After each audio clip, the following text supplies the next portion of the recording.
안녕하세요.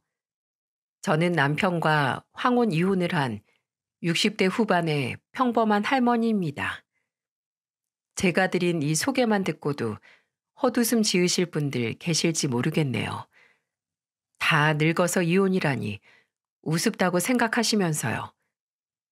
저도 제게 이런 일이 일어날 줄은 몰랐습니다. 사연 튜브를 들으며 집안일을 하거나 운동을 할 때면 사람들 삶이 참으로 다채롭구나 라고만 생각했지. 저도 이렇게 제가 사연까지 쓰게 될 거라고는 상상조차 하질 못했으니까요. 멋 모를 좋은 나이에 집안 어른의 소개로 만나 남편과 딸 둘을 낳아 기르며 저도 나름 잘 살아왔다고 생각했어요. 큰 굴곡 없이 이 정도 살아냈으면 어느 정도는 성공한 인생 아닌가 했죠. 하지만 복병은 이 황혼에 있었던 게입니다. 믿어지세요? 다 늙어 빠진 남편이 이 나이에 마누라 속을 이렇게 바글바글 썩일 거라고 누가 상상이나 했겠습니까? 어처구니 없는 제 얘기 좀 들어보세요. 남편은 평생 한 직장에 다니다가 은퇴 후 호젓하게 취미 생활을 즐기고 있었습니다.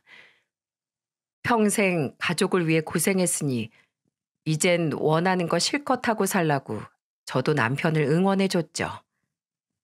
그러자 한 맺혔던 사람처럼 등산, 낚시, 볼링 할 것 없이 이것저것 정말 많이도 하더군요. 그런가 보다 했습니다. 그런데 이런 사달이 날 줄 누가 알았겠습니까? 정말 믿는 도끼에 발등이 찍혀도 유분수지. 지금 생각해도 피가 거꾸로 솟네요. 바로 어제 겪은 일처럼 말이죠. 그날도 전 저녁거리를 사러 시장으로 막 나서려던 참이었어요.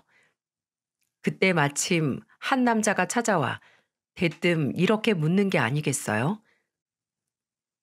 여기가 박영수란 논팽이가 사는 곳이요? 박영수라면 제 남편인데 뉘신데 그러세요?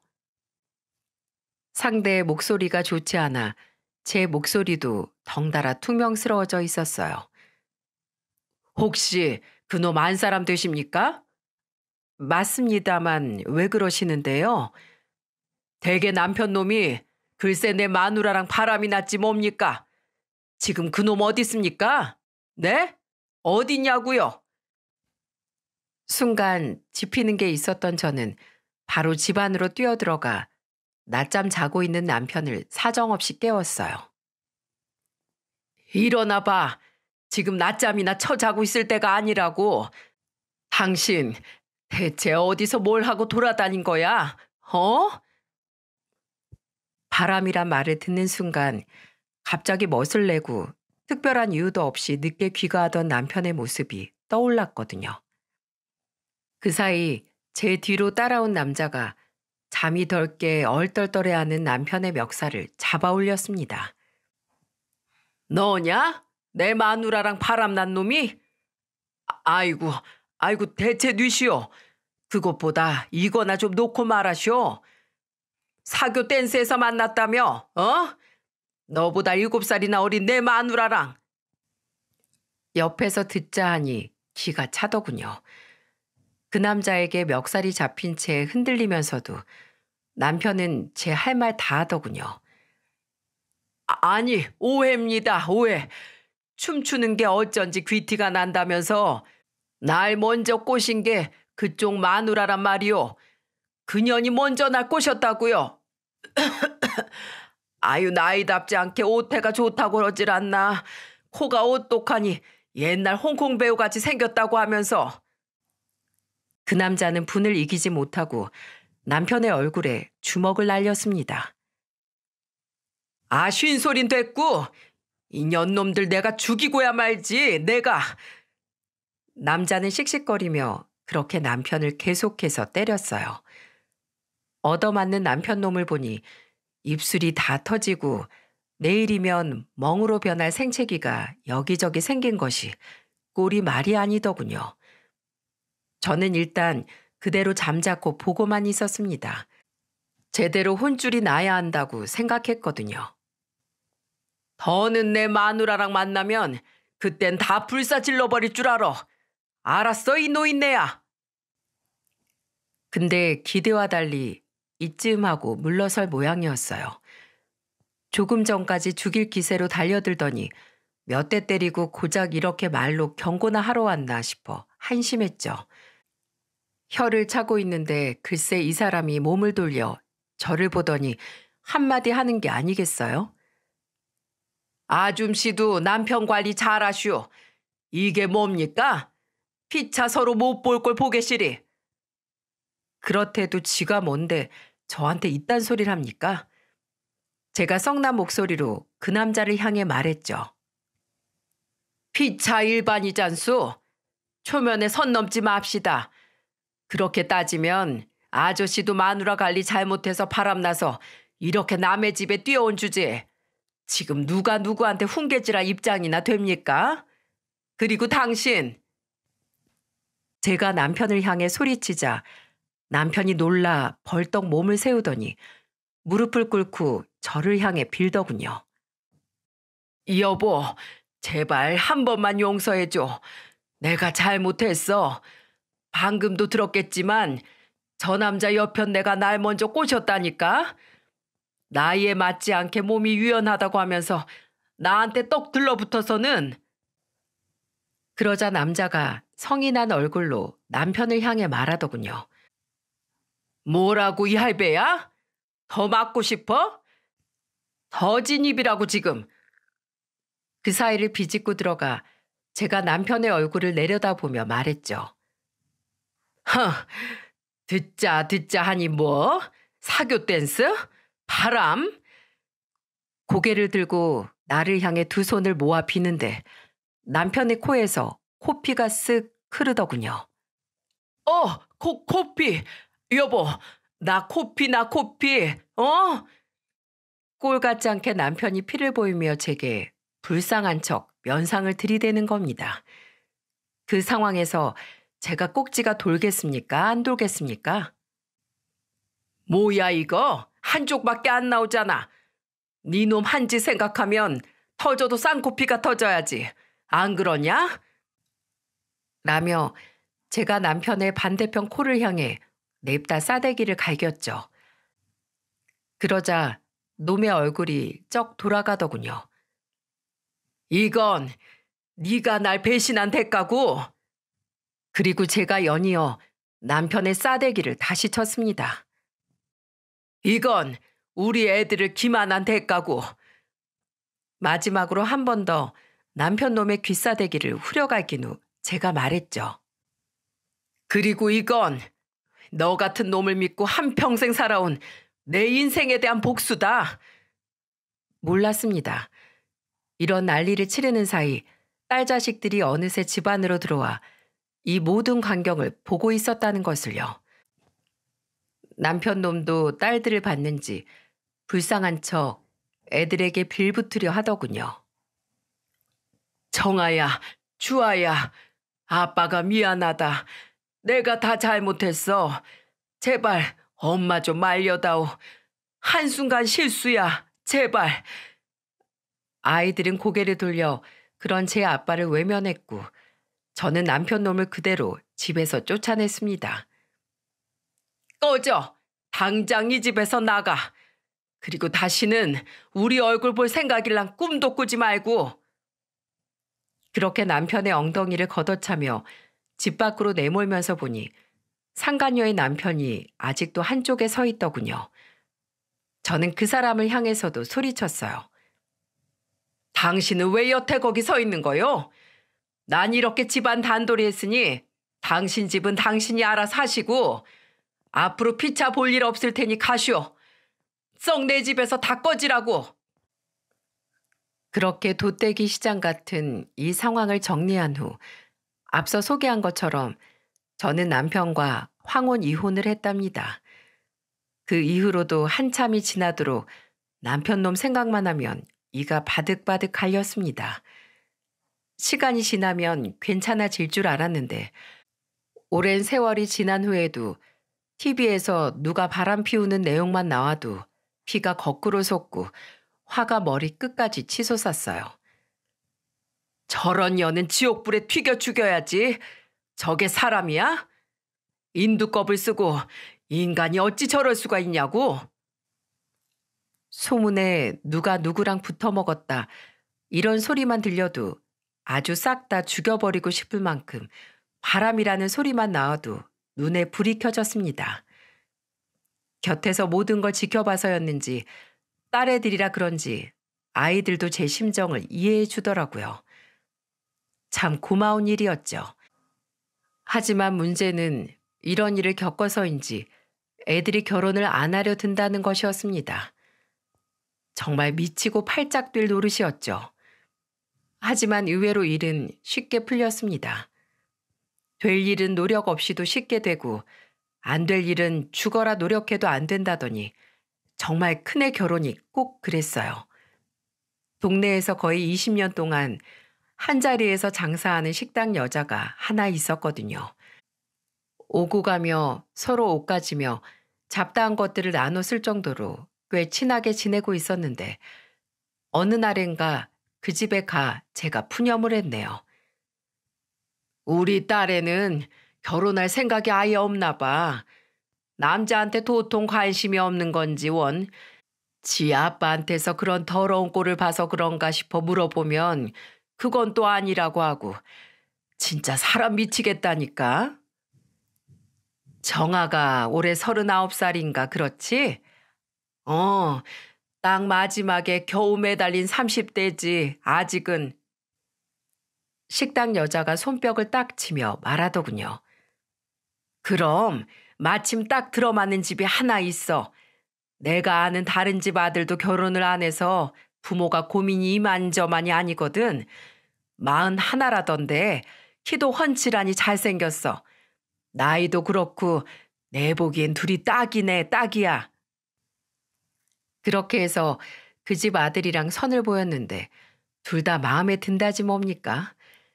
재고 따지고 할 것도 없이 속전속결로 보내버렸죠. 둘째야 어차피 타지 나가 따로 살고 있어 그렇다 치고 큰딸은 40 넘어서까지 옆에 끼고 살긴 싫더라고요. 근데 하나 걸리는 게 있었어요. 딸의 시어머니 짤이 되는 사람이 글쎄 상견례 자리에서 이런 소리를 하는 게 아니겠어요? 사돈도 아시다시피 요즘 애들 나이 먹어도 모르는 거 투성이잖아요. 공부만 하고 직장만 다녀 그러니 그게 흉도 아니고. 그래서 말인데 얘들 애 생기기 전까지만 제가 데리고 살면서 살림도 좀 가르치고 적적하지 않게 말동부도 하고 그렇게 지내면 어떨까요? 그래봐야 1, 2년이죠 뭐. 애 생기면 바로 분가시킬 요량이니 그것보다 짧아질 수도 있고요. 요즘 누가 시댁살이를 한답니까? 제가 적절한 말로 거절하려는데 딸애가 나서더군요. 네, 그렇게 할게요 어머님. 본인이 나서서 그렇게 하겠다고 설레발치는데 아무리 엄마라도 그 자리에서 반기를 들긴 좀 어려웠어요.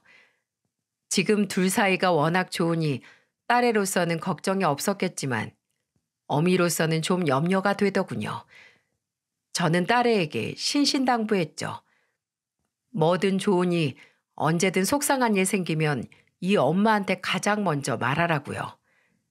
그렇게 철석같이 약속하고 저는 큰애를 후딱 치웠답니다.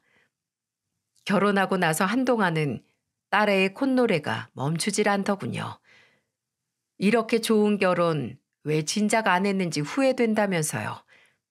다행이다 싶었습니다. 회사에 다녀와 시모가 차려준 저녁 먹는 게 미안해서 설거지며 집안일 이것저것 하려고 해도 피곤한데 뭘 자꾸 하려고 하냐며 쉬라고 방에 들여보낸다는 거예요. 시부도 다정하게 대해주고 남편도 자기한테 잘한다며 요즘 같아선 세상 부러울 게 하나도 없다고 웃는 딸의 목소리에 세상 시름이 다 잊힐 정도였지요. 그러다 사돈댁에 큰 호재가 생긴 겁니다. 사위의 조부가 물려줬다는 시골의 허허벌판 땅에 개발 계획이 생기며 쓸모없던 땅이 큰 값으로 올랐다는 거예요. 딸애도 너무 좋아하더군요. 이것을 계기로 앞으로 일이 어떻게 틀어지게 될 줄은 꿈에도 상상하지 못하고서 말이에요. 세상에, 이때부터 딸의 시모가 돈을 믿고 기고만장해지기 시작한 겁니다. 돈이 생기자마자 그 여자가 한 일은 국산 고급 세단을 한 대 뽑은 거였대요.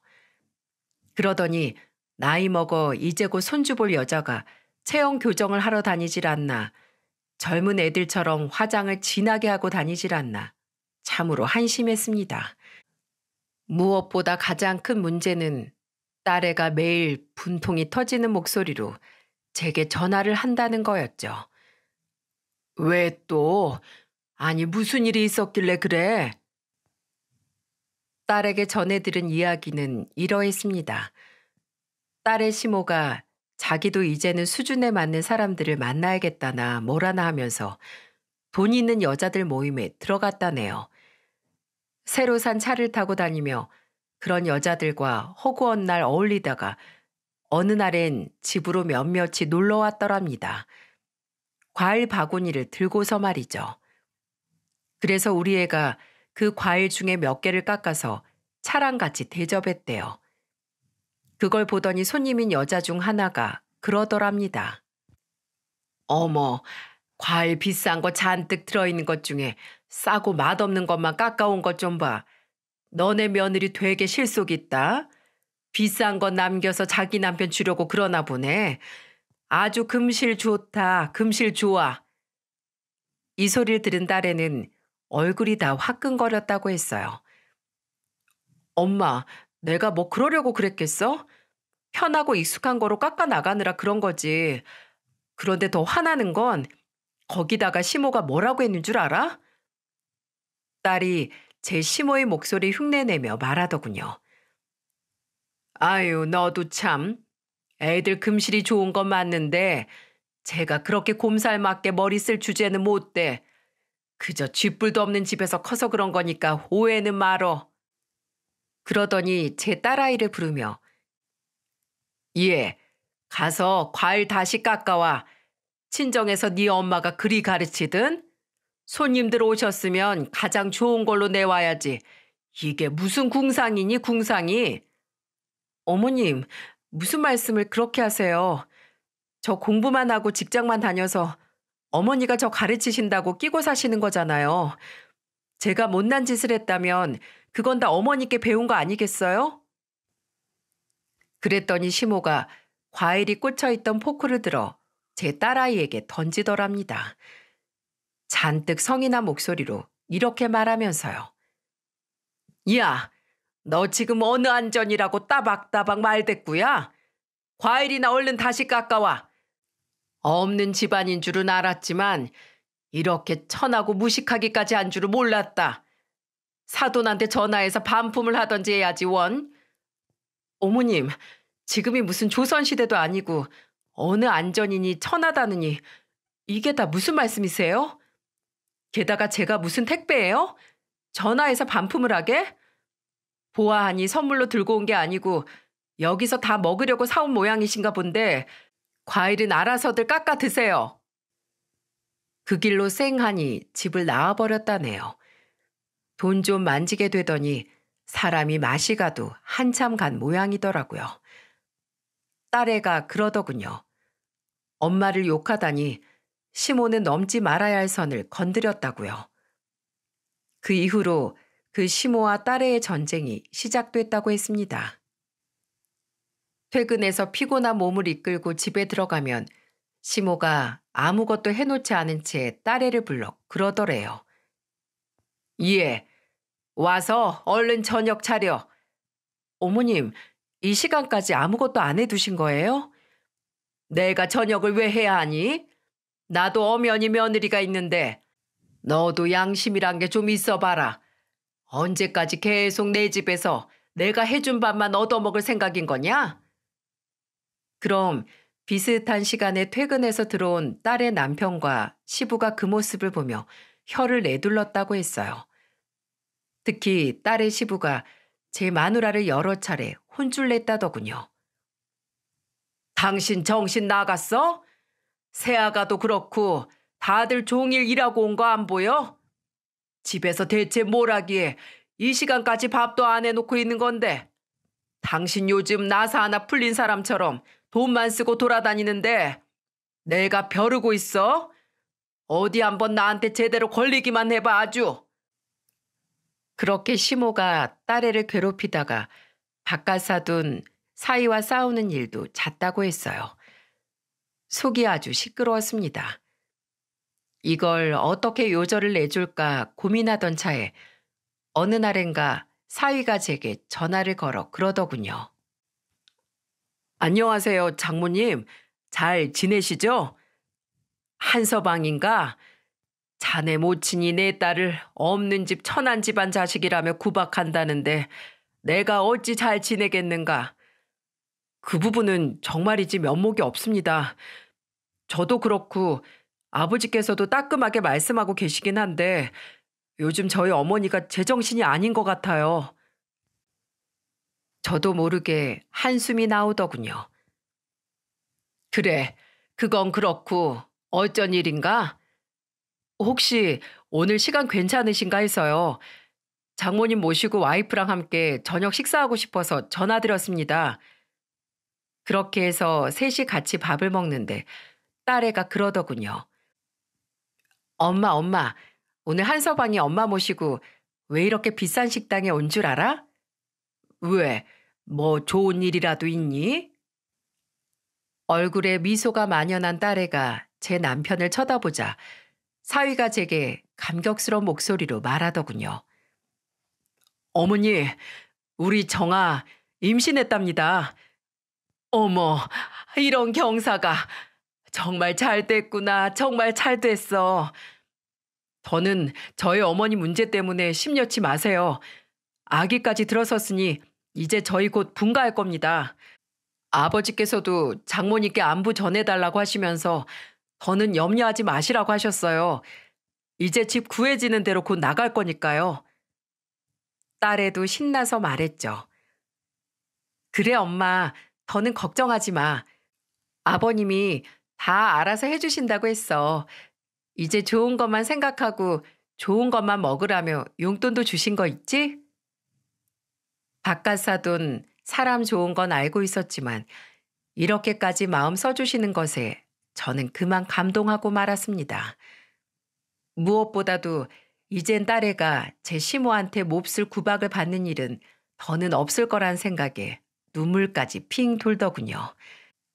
그랬으니 이런 무지막지한 사건이 연속으로 터질 거라 누가 상상이나 했겠습니까? 점을 보러 가면 하나같이 꼭 말년에 조심하라고 하더니 이런 일은 이미 제 운명에 점지되어 있었던 걸까요? 한탄스럽기까지 하네요. 임신한 후 딸아이는 제 시모가 아무리 못살게 굴어도 굴하지 않고 더 당당하게 행동했다더군요. 시부와 남편이 딸애에게 오로지 몸만 생각하라면서 든든하게 받쳐주고 있으니 더 그러했겠죠. 딸아이가 들려준 제 시모와의 일상은 이러했습니다. 시모가 쫓아다니며 이런 식으로 애를 괴롭혔다네요 글쎄. 예, 너 걸레 빨아와서 바닥 좀 닦아. 바닥이 이게 뭐니? 더러워선. 너네 집에선 이러고 산다니?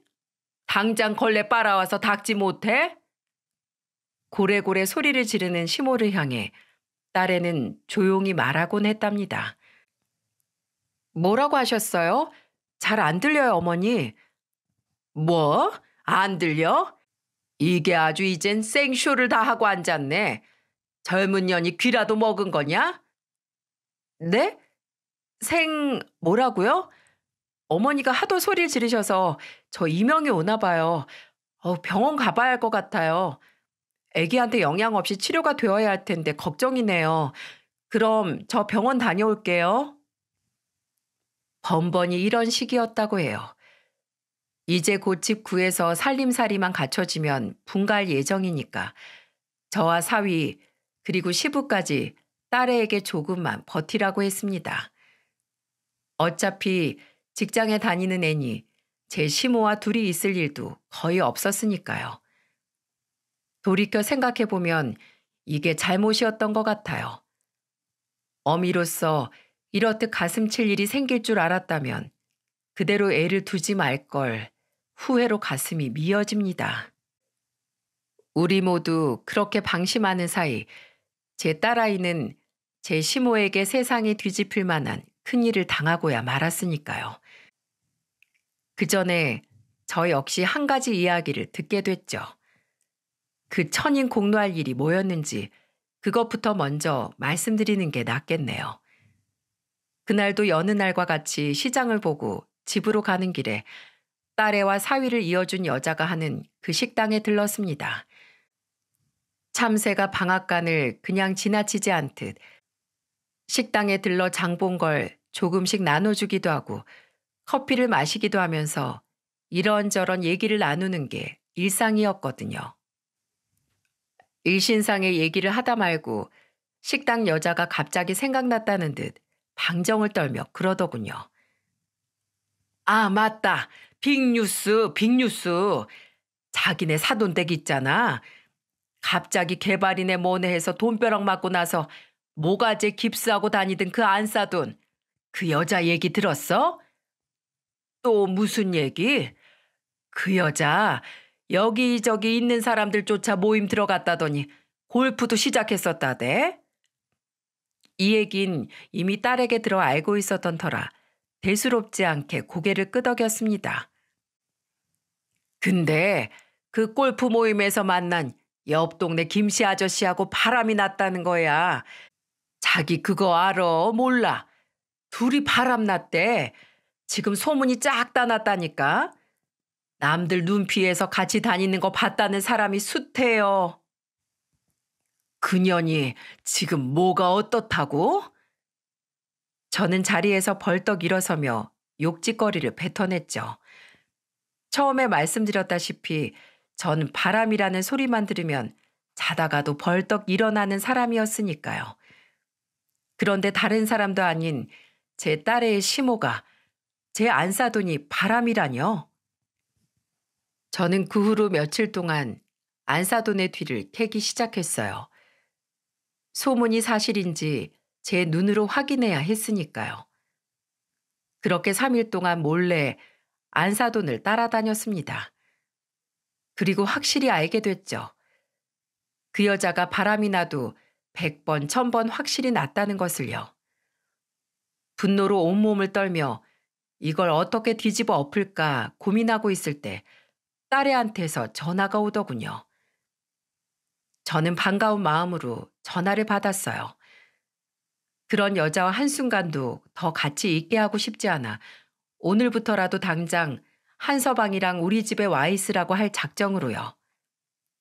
정하니? 안 그래도 전화하려고 했다. 당장 짐 싸서. 그런데 이게 웬걸? 갑자기 저에게 전화한 딸애가 울며 하소연하는 겁니다. 엄마, 나 죽을 것 같아. 어떡해? 왜? 무슨 일인데 그래, 정아야?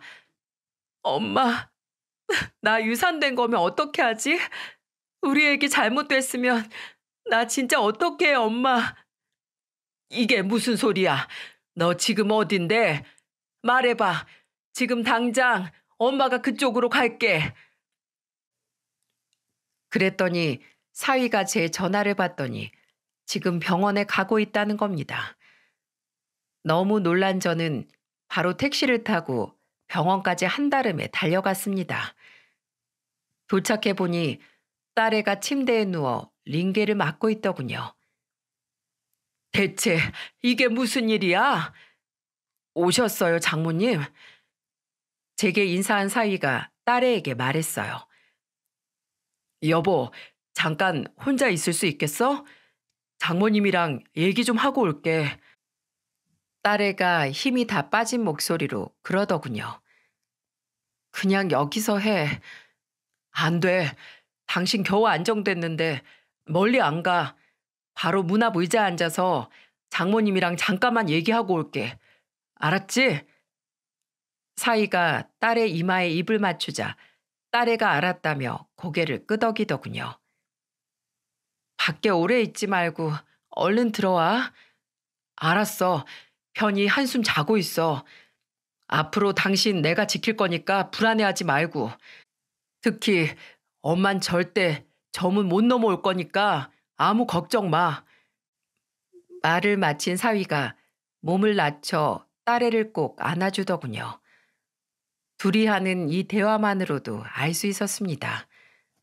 뭔지는 몰라도 일 역시 그 여편네가 일으킨 짓이라는 사실을요. 한서방, 무슨 얘긴데 그러나? 그냥 지금 여기서 말하게 정아 혼자 있기 싫은가 본데. 장모님, 바로 문 앞에서 말씀드리겠습니다. 겨우 진정시킨 건데 정아가 제 얘기 듣고 다시 흥분하거나 울면 안 돼서요. 제가 정아에게 가 말했어요. 딸, 엄마 이 앞에 바로 있을 거야. 한서방 하는 얘기 바로 문 앞에 서서 문 지키면서 들을 거니까 편히 한숨 자고 있어. 여기 이렇게 든든한 네 남편도 있고 널 위해서라면 대신 죽어줄 수 있는 네 엄마도 있으니까. 알았지? 제 말에 딸애가 눈물을 흘리며 알았다고 하더군요. 그러자 사위가 딸의 눈물을 닦아주며 달랬어요. 뚝, 우리 여보 그만 울어요. 어? 이러다가 눈 짓무르겠다. 자꾸 이러면 울보하게 태어난다? 그제야 저는 한시름 놓을 수 있었어요. 아기가 잘못된 줄로만 알았거든요. 순간 다리에 힘이 풀려 침대 난간을 잡지 않았다면 그대로 주저앉을 뻔했지 뭡니까? 사위의 밉지 않은 타박에 딸애가 피식 웃으며 알았다더군요.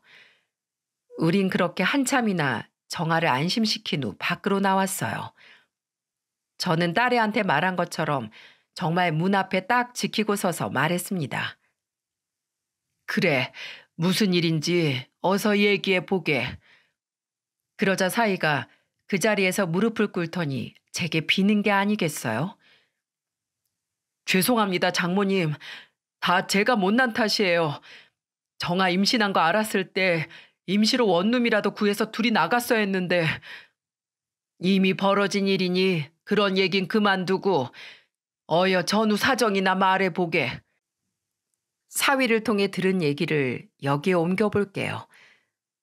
당시의 상황을 생각하면 지금도 손이 떨리고 머리가 쭈뼛쭈뼛 솟습니다만 그나마 다행이었죠. 이때 일이 잘못됐더라면 저는 앞서처럼 저를 할머니라고 소개할 수도 없었을 테니까요. 안 그래도 오늘은 사위와 딸이 이 병원 산부인과로 함께 정기 검진 받으러 오려고 했던 날이었다더군요. 노산이니만큼 고위험 산모라 대학병원에서 진료를 받고 있었다는 건 저도 이미 알고 있었고요.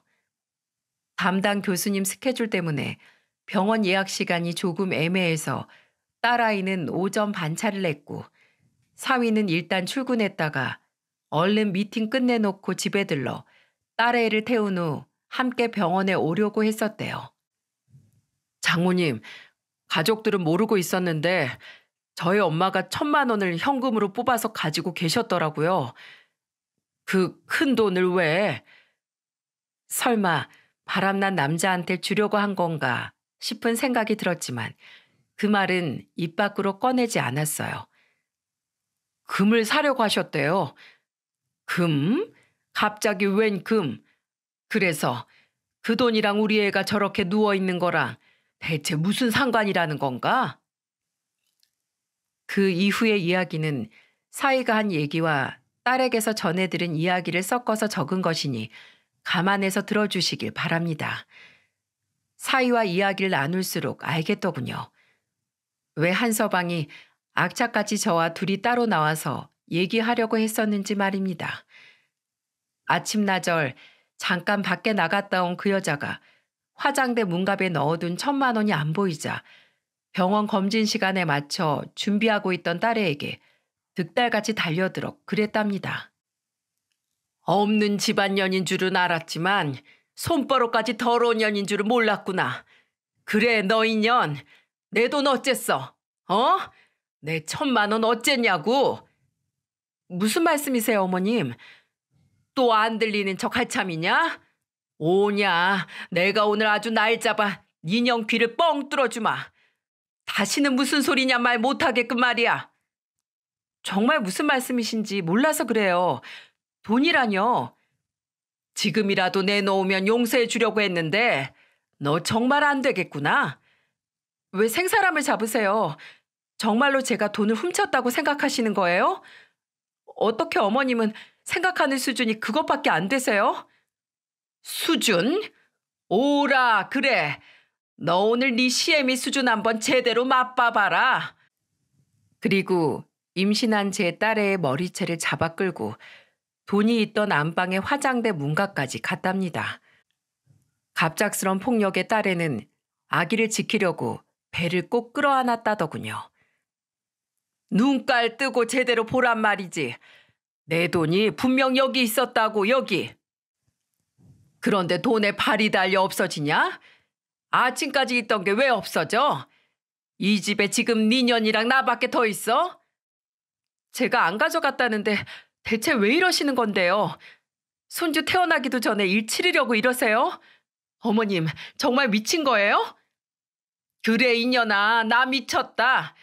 임신 좀 했다고 아주 기세등등해서는 지 시엠이랑 남편 앞세워서 꼴 같지 않게 나대는 거 보면서 내가 안 미치게 생겼냐? 여자가 임신하는 게 뭐 그리 대수라고. 애 핑계로 빠져나갈 생각하지 말고 돈 어딨냐고, 돈. 이 버러지 같은 년, 네 가난한 친정에 빼돌리려고 나 몰래 숨겨뒀지? 머리채를 잡힌 채 이리저리 휘둘리면서도 제 딸아이는 배를 감싼 제 손을 절대 풀지 않았다고 해요. 늦은 나이에 어렵게 생긴 아이인데 무슨 짓을 해서든 애는 꼭 지켜야 한다는 그 생각뿐이었대요.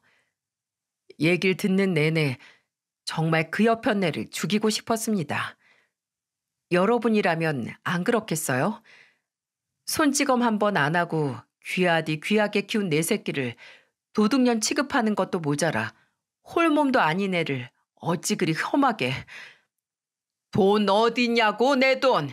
이년아, 입이 붙었으면 말을 해보라고. 울긴 왜 쳐울어?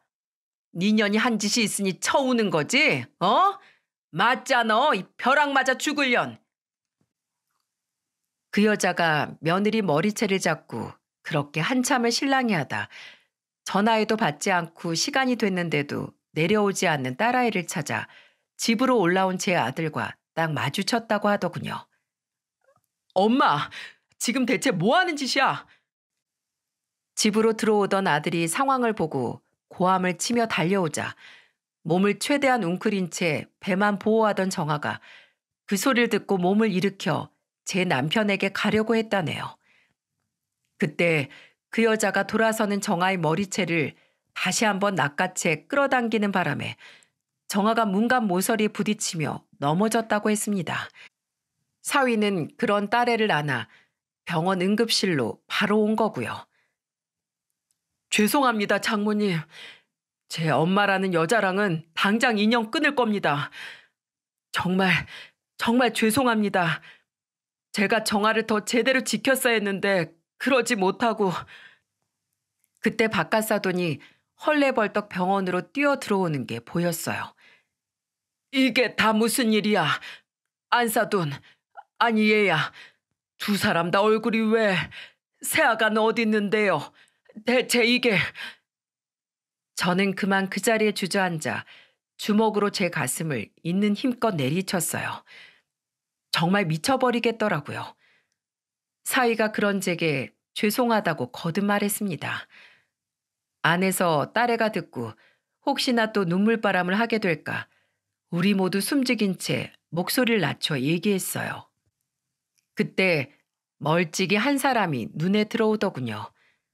바로 그 악마 같은 여자가 쭈뼛거리고 그 뒤에 서 있는 게 보이지 뭡니까? 저는 놀라우리만치 빠른 속도로 벌떡 일어서서 그 여자를 향해 달려들었습니다. 그리고 이를 악물고 주먹으로 여자의 뺨을 때렸어요. 병원 경비들이 쫓아오고 난리가 났죠. 경비 요원들에 의해 그 여자에게서 강제로 떼어내지기 전까지 저는 있는 힘껏 그 여자를 때리고 머리채를 잡아 돌렸습니다. 소리 한번 지르지 않으면서 말이죠. 그리고 그녀에게서 떨어지기 직전 그 귀에 대고 속삭였어요. 너 사람 잘못 건드렸어. 산채로 불지옥에 타는 느낌이 어떤 건지 내가 아주 한번 제대로 보여줄게. 그렇게 이를 악물고 뜯어낸 그 여자 머리카락이 양손으로 한 움큼이더군요. 사이랑 박가사돈이 병원 측에 사정 얘기를 한 후 그 여편네를 쫓아내는 것으로 그 일은 알아서들 마무리 지었다고 했습니다. 조심스럽게 병실 문을 열고 들어가 보니 딸아이는 새근새근 잠들어 있었어요. 소리를 내지 않으려 했다곤 하나 소라는 피할 수 없었는데도 정신적으로 너무 고단했던 거겠죠. 문 밖에서 그 난리가 났는데도 이렇게 곤히 잠들 정도로요. 그 모습을 보며 결심했답니다. 설령 나까지 지옥불에 튀겨지는 한이 있더라도 그 여자를 절대 가만두지 않겠다고 말이에요. 잠든 딸의 얼굴을 한참이나 보고 있는데 박가사돈이 사위와 함께 병실로 들어서며 말하더군요. 안사돈, 죄송합니다. 무슨 일이 있었는지 얘기 다 들었어요. 집에 큰 돈이 있는 걸 보고 놀라 아침에 제가 출근하며 가지고 나왔었습니다. 은행에 입금하려고요. 그것 때문에 이런 일이 생길 줄은 몰랐네요. 정말 너무 죄송합니다. 돈 가지고 나올 때 제 처가 집에 없었던 터라 몇 번이나 그 얘기를 하려고 전화했지만 가방 안에 둔 탓에 전화가 왔었는지도 몰랐다네요. 전후 사정을 듣고 새아가랑 안사돈께 무릎이라도 꿇고 용서를 빌라고 못난 제 여편네에게 이리로 오라고 했던 건데 오히려 화만 돋운 것 같습니다. 나가서 말씀하시죠. 겨우 잠든 애 깰까 겁납니다. 저는 사위에게 딸을 지키게 한 후 박가사돈과 자리를 옮겨 이야기를 나눴습니다. 이 일로 우리 딸이 유산할 뻔했습니다. 저는 이 일을 그냥 넘어갈 수가 없어요. 정말 죄송합니다. 새아가와 안사도 마음이 풀릴 때까지 제가 그 여자가 손이 발이 되도록 빌게 만들겠습니다. 저는 차가운 목소리로 말했어요. 그러니까 박가사돈께선 이 일을 용서해 주시려나 봅니다. 당황하며 아무런 말도 못하는 박가사돈에게 제 핸드폰을 건넸습니다. 지난 3일간 그 여자를 따라다니며 찍은 여러 장의 사진이 있는 부분을 열어서 말이죠. 박가사돈은 사진을 넘겨보며 경악을 금치 못하더군요. 제 딸이 이런 여자를 시어머니라고 부르며 살게 할 수는 없습니다. 수치스러워서 도저히 안 되겠어요, 저는. 여전히 말을 못하는 박가사돈에게 제가 권유를 가장한 제안을 하나 했습니다. 다른 남자와 정분이 나서 동네 창피하게 돌아다닌 것도 모자라 제 딸을 도둑년 취급하고 아직 태어나지도 않은 손주까지 죽이려고 한 여자를 용서하고 싶다면 뭐 마음대로 하세요. 그땐 한서방이랑 제 딸이 이혼하면 되니까요. 네? 안사돈, 대체 그게 무슨 말씀이십니까? 사람 고쳐 쓰는 거 아니랬습니다. 그런데도 그 금수만도 못한 여자를 계속 데리고 살 요량이시면 그렇게 하세요. 다만 그 가족 안에 제 딸과 제 손주는 결코 없을 겁니다. 제가 그렇게 두고 보지 않을 테니까요. 아이고 안사돈, 갑자기 이게 다 무슨 난리인지. 눈 크게 뜨고 상황을 제대로 보세요. 상종 못할 그 여편네와 박가사돈이 갈라서든 아니든 우리 애가 이번에 겪은 일, 저 이대로 절대 못 넘깁니다. 정신적 피해 보상 톡톡히 해야 할 거예요. 이제 그만 자리를 털고 일어서려고 여기에 한마디를 덧붙였죠. 저도 저지만 박가사돈도 참으로 딱하십니다. 지난 평생이 억울하지도 않으세요? 자존심도 없으십니까? 아까 보여주신 사진으로 제 처가 바람난 건 잘 알겠습니다. 어떻게 된 일인지 전후 사정을 자세히 말씀해 주세요. 보아하니 모든 걸 다 알고 계신 듯한데 제가 결정을 내리는데 도움을 좀 주셨으면 합니다. 소문 다 났습니다. 우리 애들 이어준 그 식당 아시죠? 저도 거기서 처음 소문 들었어요. 그런 여자가 내 딸 시엠이라는데 제가 속에서 천불이 납니까? 안 납니까? 이렇게 제가 식당에서 들은 얘기부터 조사하며 새롭게 알게 된 사실까지 하나하나 모두 다 읊어줬죠. 박가사도는 이렇게까지 속속들이 다 알지 못했나 보더군요. 제가 말을 할 때마다 놀란 것을 보면요. 들어간 모임 중에는 골프 동호회에도 있었는데 거기서 아랫동네 김씨를 알게 됐고 바람이 나서 여기저기 소문이 일파만파 퍼졌다는 것까지 아주 상세하게 말해 주었답니다. 3일 밤낮으로 뒤를 쫓으며 알게 된 둘만의 아지트 같은 곳도 일러주었고요. 얘기를 듣는 내내 박가사돈의 얼굴이 불그락 푸르락해지며 잔뜩 움켜진 주먹으로 몇 번이고 자신의 허벅지를 내리쳤습니다. 얼마나 화가 났는지 눈에 다 보일 정도였죠. 그렇게 모든 걸 말해준 후 저는 딸애에게 돌아갔어요. 지금으로서 가장 보살핌을 받아야 하는 건 누가 뭐래도 제 딸이었으니까요. 박가사도는 그날 제가 일러준 장소에 매복해 있다가 둔 연놈을 잡았다더군요. 식당 여자에게 듣기론 그 점잖은 양반이 얼마나 화가 났으면 자기 마누라뿐 아니라 아랫마을 김씨까지 아주 개패듯이 패줬다고 했습니다. 물론 김씨네 집도 이 일을 알게 되어 쑥대밭이 되었고요. 그렇게 현장을 잡은 박가사도는 저한테 받은 사진과 현장에서 둘을 덮친 사실 등을 토대로 이혼 소송을 신청했다고 하더군요. 제게 들은 내용이 모두 다 진실이라는 걸 알게 된 박가사도는 법이든 뭐든 일사천리로 일을 끝냈다고 하더군요. 그래서 결국 어떻게 됐는 줄 아시나요?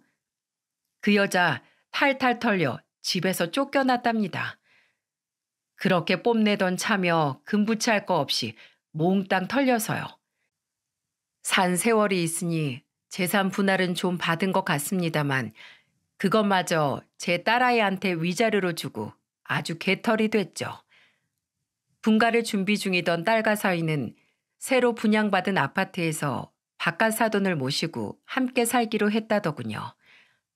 딸의 말이 아버님같이 어진 분과 같이 아이를 키우면 그저 보고 배우는 것만으로도 아이의 인성이 갖춰질 것 같다면서요. 저는 잘했다고 했습니다. 이 모든 일을 겪으며 바깥 사돈이 보기 드물게 현명하고 강단이 있으며 성품까지 좋은 분이라는 걸 확실히 알게 됐으니까요. 그 일이 있고 한참 뒤인 지난 12월 딸아이는 무사히 아기를 출산해 우리에게 떡두꺼비 같은 손주를 안겨주었답니다. 시아버지가 애를 너무 잘 봐주신다며 딸애는 너무나도 좋아했죠. 벌레만도 못한 그 여자가 없어진 후 이렇듯 우리 두 집안엔 모두 평화가 찾아왔답니다.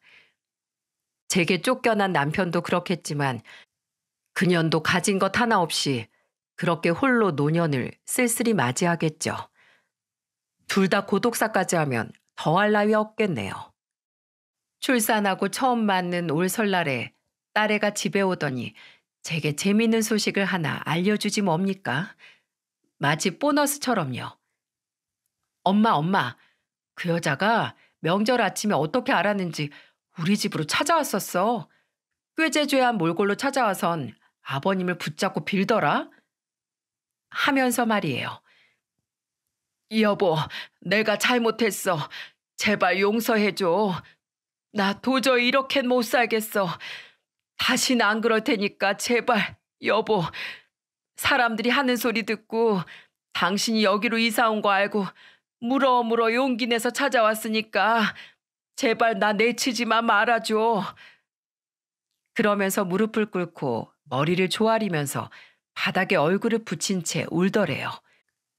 그래도 딸의 시부한테서 반응이 없으니까 우리 딸애를 물고 늘어졌다지 뭐예요. 예, 새아가, 이 사람이 네 말은 잘 들어주잖니. 제발 날 좀 용서해달라고 말 좀 해다오. 내가 잘할게. 우리 처음엔 그래도 좋았잖니. 그때를 생각해서라도, 어? 그래요. 말씀 한번 잘하셨네요. 그렇게 잘해주다가 돈 좀 생겼다고 그렇게 우리 집, 우리 엄마 저까지 싸잡아 무시하고 저한테 왜 그렇게까지 했던 거예요? 지금까지도 정말 이해가 안 돼서 그래요. 그땐 세상을 다 가진 것 같았어. 다들 내 앞에서 설설 기어야 한다고 생각했는데 돈이란 게 사실 무서운 건데 네가 그러질 않으니까 게다가 남편도 아들도 네 편만 들고 내가 그러고 보니 아이고 예뻐라. 얘가 내 손주니? 그때 사위가 제 어미 앞으로 끼어들었다고 합디다. 누가 누구 손주라는 거예요? 애를 죽이려던 사람이 지금 무슨 염치로 그런 소리 합니까? 내가 그래도 할미인데. 그때 딸의 시부가 호통을 치며 그랬다네요. 꺼져! 내 손주는 벌레만도 못한 너 같은 할미 둔 적 없으니까 당장 꺼지라고. 한 짓이 있는데 우연히 여기를 알게 됐더라도 모른 척 죽은 듯 살아야 맞지. 여기가 어디라고 감히 찾아오길. 경찰에 신고해서 접근 금지 명령이라도 받아줘야 더는 그 더러운 면상 안 디밀겠어? 참 웃기죠? 이제와 뭘 어쩌겠다고 찾아와 구질구질하게 구는 건지 원. 딸이 제게 웃으며 이야기를 하는데 마음이 놓이더군요. 혹시라도 딸의 마음에 상처가 남아있을까 봐 걱정했거든요. 시아버지를 모시기로 하고 근방에서 가장 최근에 지어진 번듯하고 널찍한 아파트로 들어간 딸애는 신혼 초에 그랬듯 지금도 행복하다는 말을 입에 달고 삽니다. 콧노래가 저절로 나오나 보더라고요. 출산한 지 얼마 되지도 않은 애가 둘째도 낳을 거라며 계획에 한창 들떴을 정도로요. 언제부턴가 둘째 딸 주아도 제 언니 보며 형부 같은 남자랑 결혼하고 싶다고 노래했을 정도니 이만하면 꼬였던 제 말년운 잘 풀어낸 거 맞겠죠? 요즘은 웃음 날 일만 가득하네요. 좋은 혼처가 들어와 둘째도 곧 보낼 수 있을 것 같거든요. 행복이란 게 별거 있나요? 이렇게 가족끼리 웃으며 오순도순 살아가면 그게 바로 행복인 거겠죠. 아무쪼록 제 사연 들어주신 여러분에게도 가정의 평화와 행복이 깃들길 간절히 바라겠습니다. 감사합니다. 안녕하세요. 사연에 빠지다의 DJ 민영입니다. 오늘도 2가지 사연 준비되어 있는데요. 끝까지 들어주실 거죠? 구독과 좋아요 잊지 마시고요. 그럼 오늘의 사연 바로 시작해 볼게요. 안녕하세요. 저는 카페를 운영하고 있는 30대 여성입니다. 고등학생 때부터 카페에서 아르바이트를 할 정도로 커피를 좋아한 저는 바리스타 자격까지 따고는 카페를 열었어요. 동네에서 커피 맛집으로 아름아름 소문이 날 정도랍니다. 남편과 저는 대학 시절 선후배 사이로 만났습니다. 저는 파릇파릇한 새내기였고 남편은 막 군대를 제대하고 민간인이 된 예비역이었어요. 동기들 사이에서 유명한 CC였죠. 남편은 대학을 졸업하고 나서도 취직을 하지 못해 억지 대학원생이 되었지만 저는 졸업하기 전에 이미 도서관에 취직을 했었어요. 주변에서는 남편 같은 똥차를 왜 만나느냐고 헤어지라는 말을 참 많이 하더군요. 조건 좋은 남자들이 얼마나 많은데 남편을 만나고 있느냐고 한숨까지 쉬며 저를 불쌍하게 보는 사람들도 있었죠. 제 자랑을 좀 하자면 저희 학교에서는 저를 모르면 간첩이라는 말이 돌 정도였어요. 제가 과에서 톱을 할 정도로 학업에도 진심이었지만 그 이상으로 외모가 유명했거든요. 고등학교 입학 전까지 발레를 한 덕분이죠. 그러니 주변에서는 저를 말리는 것이 당연하다면 당연했어요. 하지만 여러분도 아시다시피 눈에 콩깍지가 씌어 있는데 그런 소리가 귀에 들어올 리가 있었겠습니까? 사랑에 한창 몸매고 있을 나이였으니 다른 사람들의 충고 따위 귀에 들어오지도 않았죠. 연애를 하는 내내 남편과 좋기만 했던 것은 물론 아니었습니다. 헤어지자는 말이 나올 정도로 무섭게 싸운 적도 있었고 서로의 사고방식을 이해하지 못해서 크게 부딪힌 일도 몇 번 있었습니다. 그중 하나가 바로 옷 입는 스타일 때문이었어요. 남편은 패션에 관심이 많은 것인지 아니면 외모를 밝히는 것인지 만날 때마다 제가 입고 가는 옷에 대해 잔소리가 많았어요. 특히 시험 기간이 심했죠. 시험 기간에는 공부할 것도 많고 도서관에서 밤샘을 하는 날도 있었거든요. 그러다 보니 화장할 시간이 있을 리 없었죠. 저는 모자만 눌러쓰고 거의 맨 얼굴에 가깝게 다녔는데요. 그럴 때면 남편은 못 볼 걸 본 사람처럼 기겁을 하며 화를 냈습니다. 아무리 밤샘을 해도 그렇지 어떻게 그렇게 돌아다닐 생각을 해? 당장 집에 가서 제대로 챙겨 입고 와. 남들이 보면 뭐라고 하겠어. 내 모습이 어때서요? 화장은 했어? 그냥 기초만 하고 나왔지? 눈에 아무것도 안 했는데? 혹시 립만 대충 발랐어? 그리고 옷은 이게 뭐야? 설마 입고 있는 옷이 트레이닝복이야? 오늘 시험이 3개나 돼서 도서관에서 바로 온다고. 그걸로 도서관에 있었단 말이야? 당장 집에 가서 갈아입고 와. 당장. 시험 시작이 코앞인데 집에 가기를 어떻게 가요? 그럼 가서 옷을 사 입던가. 그런 거짓골로 강의실에 어떻게 들어갈 생각인 거야? 창피하지도 않아? 다른 사람들이 뭐라고 생각하겠어? 남편은 거의 졸도할 것처럼 하얗게 질린 얼굴로 말했어요. 그 얼굴에는 기분 탓인지는 모르겠지만 약간의 경멸이 섞인 것 같았죠. 저는 학점보다 중요한 것은 없다고 말하며 그런 남편의 말을 무시했고 남편은 그런 저를 이해하지 못했어요. 그래서 한동안은 냉정 상태가 이어졌죠. 사연을 듣고 계시는 분들 중에는 고작 그런 일로 무슨 냉전이냐고 생각하시는 분들도 있으실 테죠. 저 역시도 이런 일에 열을 내는 남편을 당시에는 조금도 이해하지 못했거든요. 결국 먼저 미안하다고 말하는 쪽은 남편이었어요. 말이 심했다고 하더군요. 하지만 그 뒤로도 남편과 저는 비슷한 문제로 몇 번이나 다툼이 있었답니다. 그것만 빼면 남편과 부딪힐 일은 거의 없었고요. 결혼을 결심한 것은 남편이 겨우 취직에 성공하고 난 이후였어요. 대학원에 들어가서 취직은 한참이겠구나 생각했는데 운이 좋았는지 입학하고 얼마 안 있어 취직에 성공했죠. 남편과 저는 양가 어른들께 정식으로 허락을 받기로 했어요. 양가 어른들께서는 아직 나이가 어리다는 말씀을 하시며 좀 더 후에 결혼해도 좋지 않겠냐고 하셨지만 남편과 저는 어차피 할 결혼 일찍 하던 나중에 하던 무슨 상관이겠냐는 입장이었어요. 모아둔 돈이 부족하면 부족한 대로 둘이서 잘 살아보겠다고 말이죠. 결국에는 양가 어른들께서 마지못해 결혼을 허락하셨죠. 결혼을 앞두고 남편은 제게 딱 하나만 부탁을 하자고 했어요. 남편이 정색을 하고 이야기를 꺼내기에 저는 시부모님을 모신다고 하려나 아니면 제가 모르는 남편의 은밀한 취미생활이라도 있어서 그걸 존중해달라는 이야기인가. 아주 혼자서 오만 가지 상상을 하며 긴장은 잔뜩 했죠. 그런데 남편의 입에서 나온 말은 제가 예상했던 것과는 180도 다른 것들이었어요. 전혀 상상하지도 못했던 이야기라 처음에 듣고는 방금 뭐라고 했느냐고 다시 물어보기까지 했답니다. 나는 결혼했다고 여자들이 퍼주는 거 딱 질색이야. 화장도 귀찮다고 맨 얼굴을 다닌다거나 불편하다고 트레이닝복만 챙겨 입는 그런 여자는 되지 말아줘. 지금처럼 예쁜 모습으로 있어달라는 말이야. 그게 무슨 소리예요? 집이잖아요. 집이라면 편하게 있어도 괜찮지 않아요? 그런 생각이 나는 싫다는 말이야. 가족이라고 해서 모든 것을 다 오픈할 필요가 있는 건 아니잖아. 막말로 우리는 법적으로 묶인 것이나 다름없는데 적당한 텐션은 필요하지 않겠어? 앞으로 가족이 됐으니까 서로에게 비밀을 만들지 말자고 하는 게 맞는 거 아니에요? 내가 언제 비밀을 만들자고 했어? 나는 당신이 나를 존중하는 의미로 좀 꾸미고 있으란 말이야. 우리 엄마는 한 번도 아버지한테 매너를 보여준 적이 없거든. 연애할 때는 남편이 잔소리하는 것이 어쩔 수 없다고 생각했어요.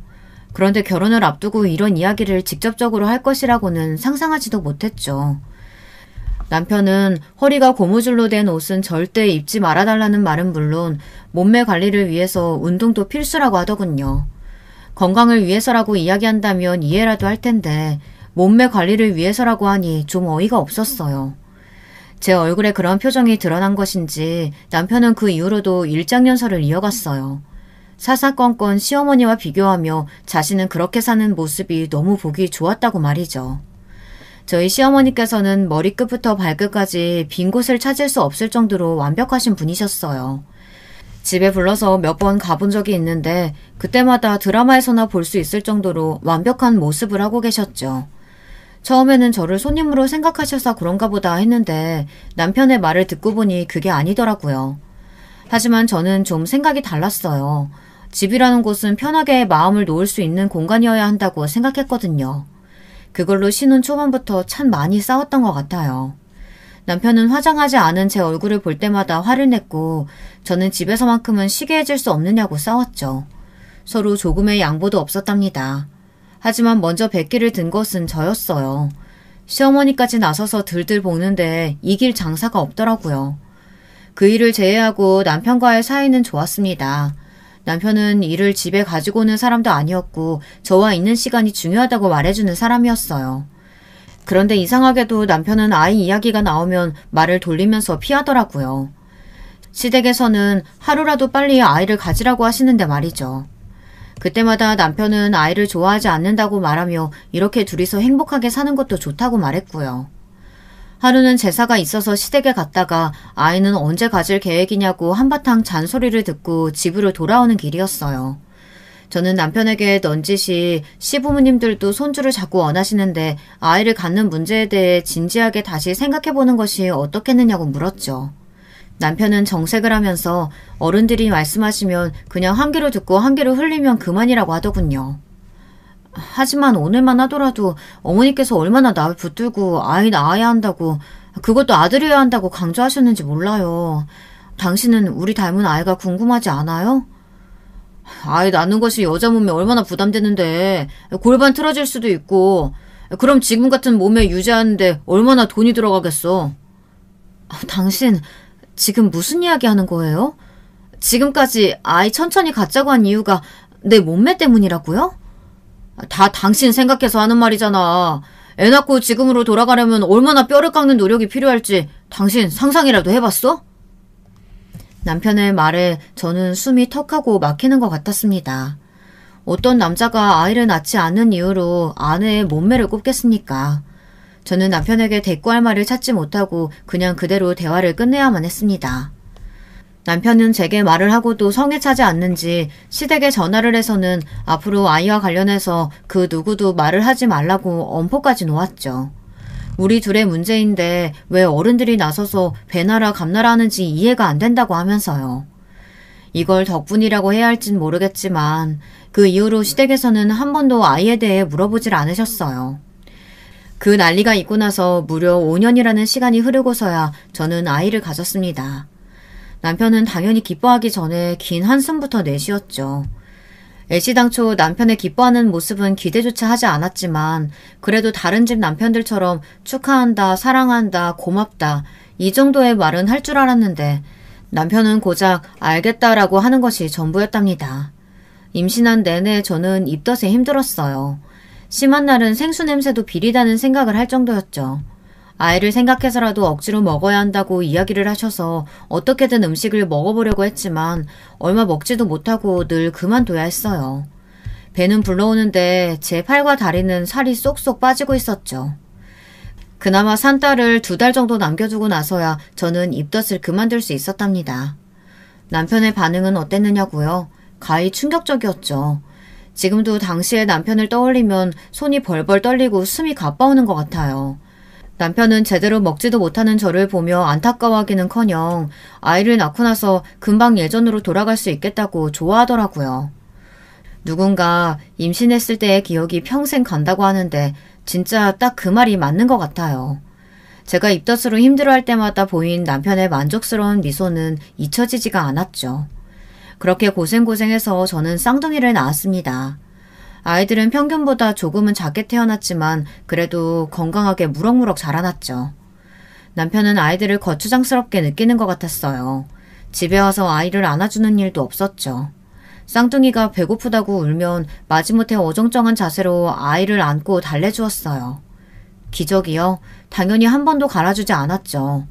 정말이지 아이들 100일까지 저는 잠도 제대로 못 자고 쌍둥이들을 거진 혼자서 키웠답니다. 그러던 어느 날 남편이 갑자기 제게 할 말이 있다고 하더군요. 육아에 지친 저는 겨우 아이를 재운 상태라 남편과 이야기할 기운이 없었지만 남편은 무척 중요한 일이라고 하며 저를 끌어안쳤죠. 거실은 아이 용품으로 엉망이었어요. 남편은 도대체 집에서 청소도 제대로 안 하고 뭐 하느냐고 짜증을 냈죠. 눈에 불이 확 붙더군요. 남편의 입을 잡아서 비틀어버리고 싶었어요. 이제 애들 100일도 넘었으니 당신도 관리 좀 해야지. 관리요? 무슨 관리요? 아이들 육아하는 것만으로도 벅찬데 무슨 관리요? 당신 나하고 결혼할 때 했던 약속 잊었어? 아이 낳더라도 절대 퍼지지 말고 예전 모습 유지하기로 했잖아. 지금 당신 모습 보라고 완전히 아줌마 다 됐잖아. 아줌마가 어때서요? 아이 둘을 나 혼자서 키운다는 게 얼마나 힘든지 상상이나 해봤어요? 당신은 집에 와서 나 몰라라 하고 앉아만 있잖아요. 아기를 좋아하지 않아서 그렇다는 말을 할 생각이라면 꿈 깨요. 그럼 청소는 할 수 있고 분리수거 좀 내다버릴 수 있잖아요. 당신은 육아에 조금도 동참하지 않으면서 나더러 이 상황에서 관리를 하라고요? 여보, 그거 다 핑계야. 아이들 잘 때 다 할 수 있는 일들인데 그저 당신 몸 편하겠다고 나 몰라라 하는 거잖아. 핑계? 그럼 당신이 어디 해봐요. 나 없이 아이 둘 케어해보라고요. 얼마나 힘든지. 저는 남편의 몰상식한 말에 더 이상 참지 못하고 소리를 질렀어요. 남편은 그런 저를 이상하다는 듯이 바라보고는 고개를 절레절레 흔들었죠. 그러고는 한다는 말이 집안일을 도와줄 가정부를 불러주겠다고 하더군요. 수입이 얼마나 된다고 가정부를 고용할 생각이냐고 따져 물었지만 남편은 시부모님의 도움을 받으면 된다고 너무 당연하다는 듯 말했어요. 엄마한테 말해서 가정부 고용할 테니까 당신 더 이상 핑계 없는 거다. 알겠지? 당신 이 상황에서까지 가족을 위해서 내가 뭘 하겠다는 건 없군요. 나는 할 만큼 하고 있잖아. 여기서 내가 뭘 더 하라는 거야. 다른 여자들도 다들 그렇게 하면서 애 키워. 긴 말 필요 없고 앞으로 내가 운동 끊어뒀으니까 가서 운동하고 가정부 오면 식단도 내가 말해줄 테니까 챙겨. 저는 남편의 징글징글한 모습을 보며 이혼을 생각하게 됐습니다. 이런 사람이 아빠라면 분명 우리 쌍둥이들도 불행할 것이라고 말이죠. 하지만 생각을 행동으로 옮기는 것이 쉽지는 않았어요. 다음날부터 시댁에서 구해주신 가정부 아주머니께서 오셨고 운이 좋은 것인지 꼼꼼하게 집안일은 물론 아이들 케어까지 완벽하게 채워주셨죠. 물어보니 아주머니께서도 쌍둥이를 키우셨다고 하더라고요. 독박 육아에서 벗어나자 숨이 쉬어지는 기분이었어요. 남편이 끊어준 운동도 처음에는 남편이 전화로 닥달을 해서 갔었는데 가서 한바탕 땀을 빼고 나니 개운한 마음이 들어 나중에는 즐거운 마음으로 갔습니다.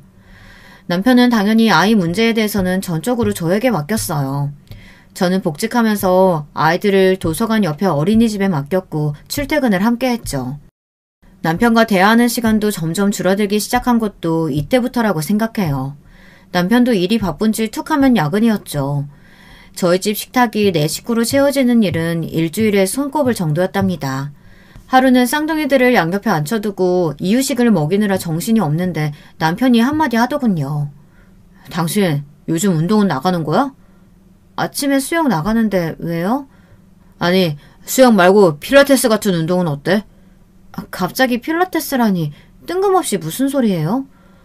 라인이 엉망이잖아. 당신 배 나왔다는 사실 알아? 예전에는 안 그랬잖아. 아랫배가 그렇게 나와서는 엉덩이도 예전 같지 않고 당신 허리 라인이 무너졌다고. 약속이 다르잖아. 그놈의 약속. 당신은 나더러 뭘 얼마나 더 하라고 그러는데.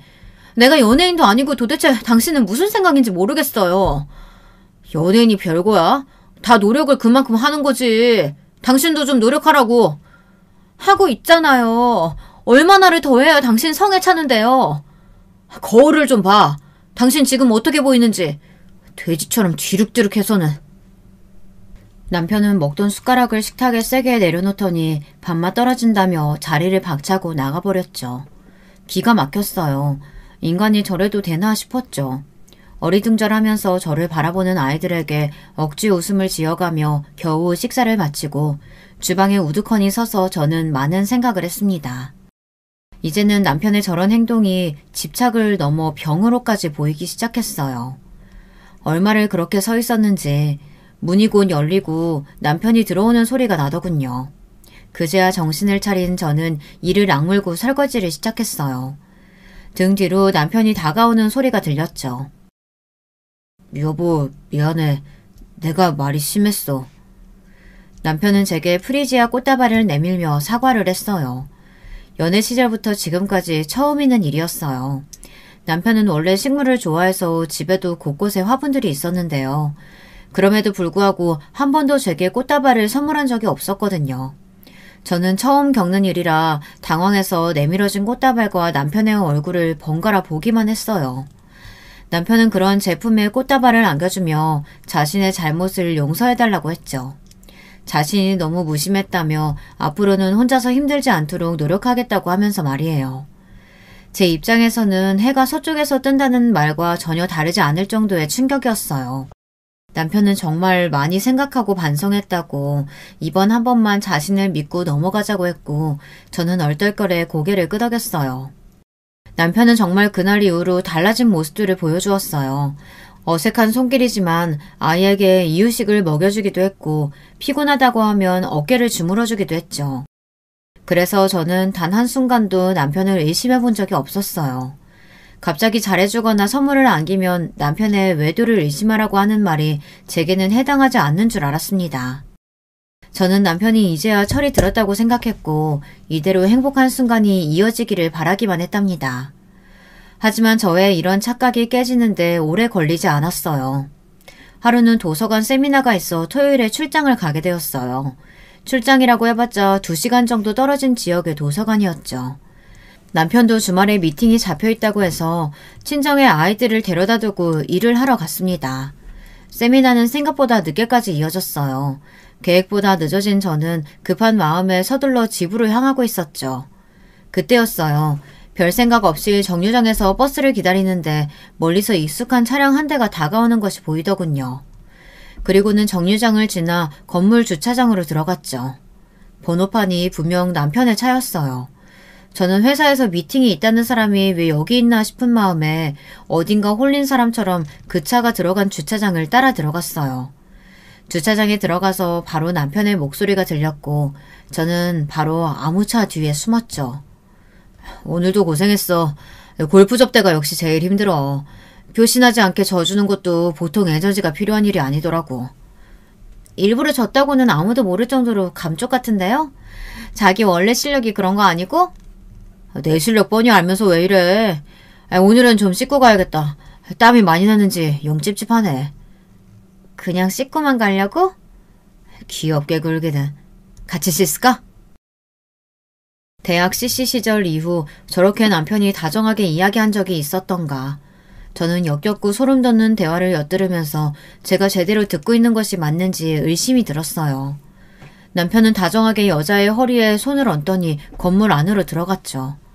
저는 다리가 풀려서 차마 따라 들어갈 수가 없었어요. 머릿속에 온갖 폭죽이 터지는 기분이 들며 아무런 소리도 들리지 않았죠. 제가 본 것은 분명 남편의 외도 장면이었는데도 믿을 수가 없더군요. 비틀거리며 친정으로 간 저는 친정 어머니를 보자마자 거실 바닥에 주저앉았어요. 퇴근한 남동생이 깜짝 놀라며 이게 무슨 일이냐고 왜 이렇게 몸을 떠느냐고 했지만 저는 한마디도 할 수가 없었어요. 얼마 뒤 남편에게서 회식이 있다는 문자가 도착했고 저는 그걸 보고는 엉엉 큰 소리로 울어버렸죠. 저의 돌발 행동에 아이들도 그리고 친정 식구들도 다들 놀란 얼굴을 하셨어요. 저는 그렇게 울다가 그대로 필름이 끊겨버렸답니다. 다시 눈을 떴을 때는 응급실이더라고요. 그날 그렇게 남편의 외도를 확인한 저는 남동생에게 사실대로 본 것들을 이야기했어요. 제 이야기가 계속될수록 금방 얼굴이 시뻘겋게 달아오른 남동생은 남편을 가만두지 않겠다고 주먹을 불끈 쥐더군요. 남동생은 노발대발하며 당장 이혼을 하겠다고 했어요. 저 역시도 머리로는 이혼을 해야 한다고 생각이 들면서도 선뜻 그렇게 하겠다는 말이 나오질 않더라고요. 남자들의 대부분이 결혼 생활을 하며 바람을 피운다고 하잖아요. 어쩌면 그냥 지나갈 수 있는 바람일 수도 있지 않을까 바보 같은 생각이 들었거든요. 남동생은 무슨 헛소리냐고 했지만 저는 우선 남편과 이야기를 해보겠다고 했어요.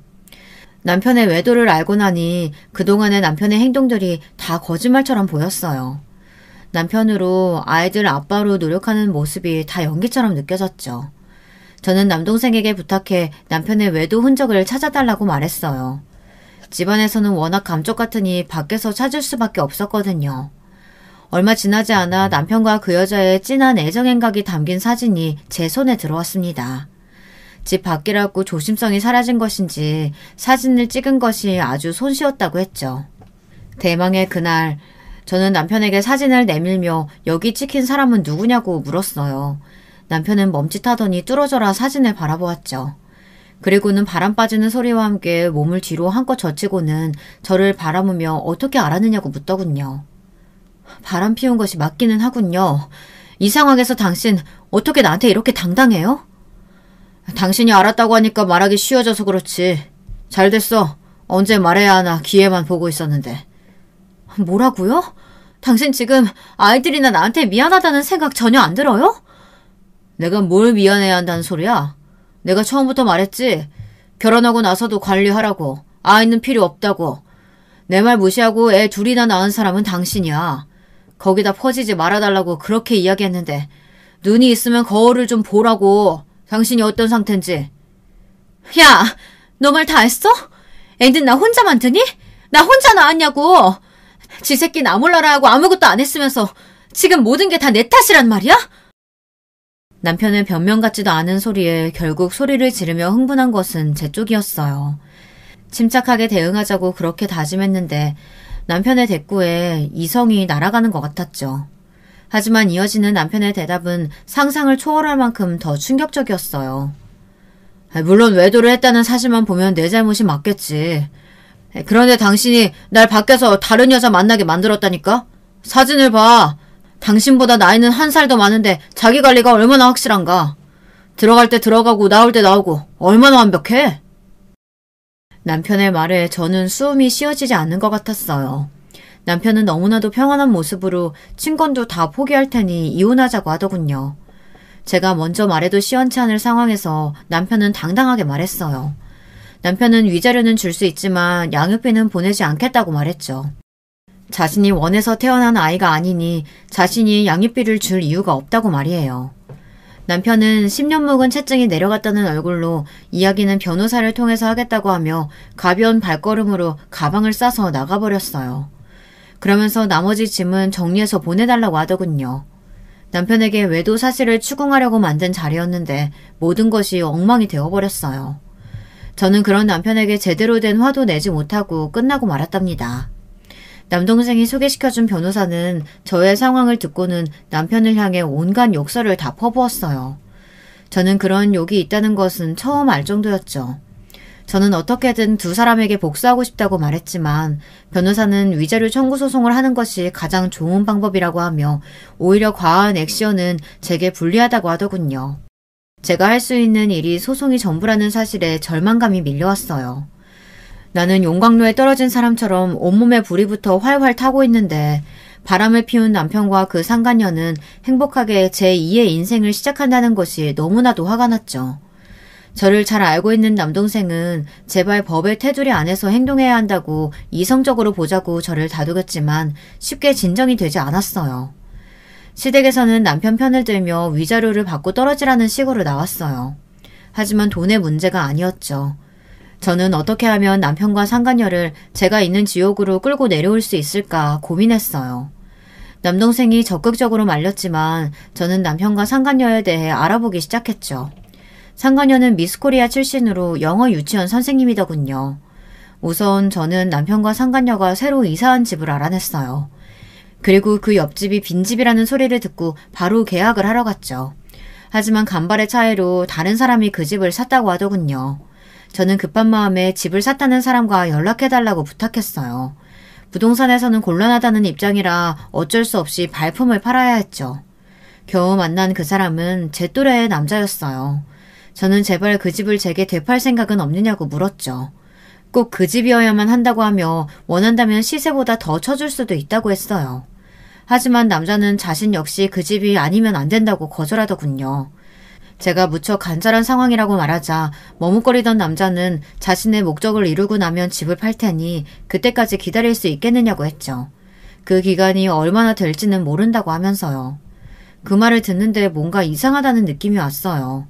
저는 솔직하게 제 상황을 오픈하고 그 집이 필요한 이유에 대해 말했습니다.